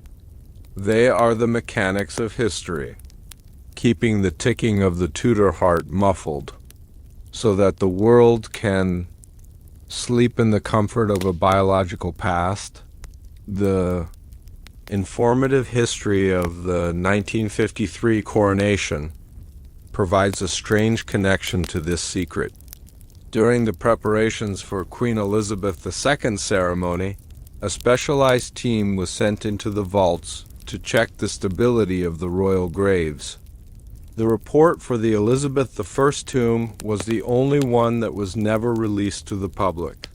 However, a retired stonemason later claimed that his team found the seal on the Elizabeth vault had been tampered with from the inside. He described seeing scratches on the interior of the stone, as if something or some mechanism had been trying to claw its way out of the darkness. This leads us to the most terrifying theory of all. The machine is not dead. As we explored in the final winding, the snapping of the mainspring was the end of the Queen's public life. But it may have triggered a secondary, slower mechanism designed for the long slumber. Alistair Thorne was not just a clockmaker. He was a visionary of the eternal. He may have designed the Queen to enter a state of alchemical hibernation, where she would wait for a specific atmospheric or historical trigger to restart. The tomb is not a grave.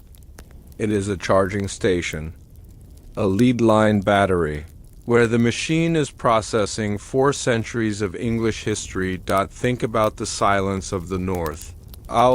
When you stand before the monument of the Virgin Queen, you are not just looking at a statue. You are standing above a sleeping intelligence, a mind of brass and silver that has watched the rise and fall of empires, the Industrial Revolution, and the birth of the digital age. The shadow in the throne room has moved to the abbey, a dark, shimmering presence that guards the secret of its own existence. The moral decay of the Tudor dynasty is now a permanent part of the English soil, a ticking debt that has never been paid. The informative details of acoustic archaeology have recently identified a specific frequency coming from the tomb, a low-frequency hum at exactly 7 Hz. This frequency is known to induce feelings of dread and sorrow in human subjects, which may explain why visitors to Elizabeth's grave often report a sense of overwhelming melancholy. It is not the grief for a dead queen. It is the subsonic influence of a machine that is still turning, its gears grinding in the silence of the earth. The queen is not resting. She is calculating. The investigation into the empty tomb concludes not with a discovery of bone, but with a realization of the power of the lie. For a Tier 1 audience, the ultimate information is that the Tudor secret was the most successful engineering project in human history. It created a queen who could not die, a dynasty that could not fail, and a national identity that could not be questioned. The Clockwork Queen was the first truly modern ruler, a being of pure image, supported by a hidden infrastructure of specialists and a state that was willing to kill to protect the artifice. The psychological layer of the entire lore slumber archive reaches its resolution here. We must ask ourselves, if the queen was a machine, does it make her reign any less glorious?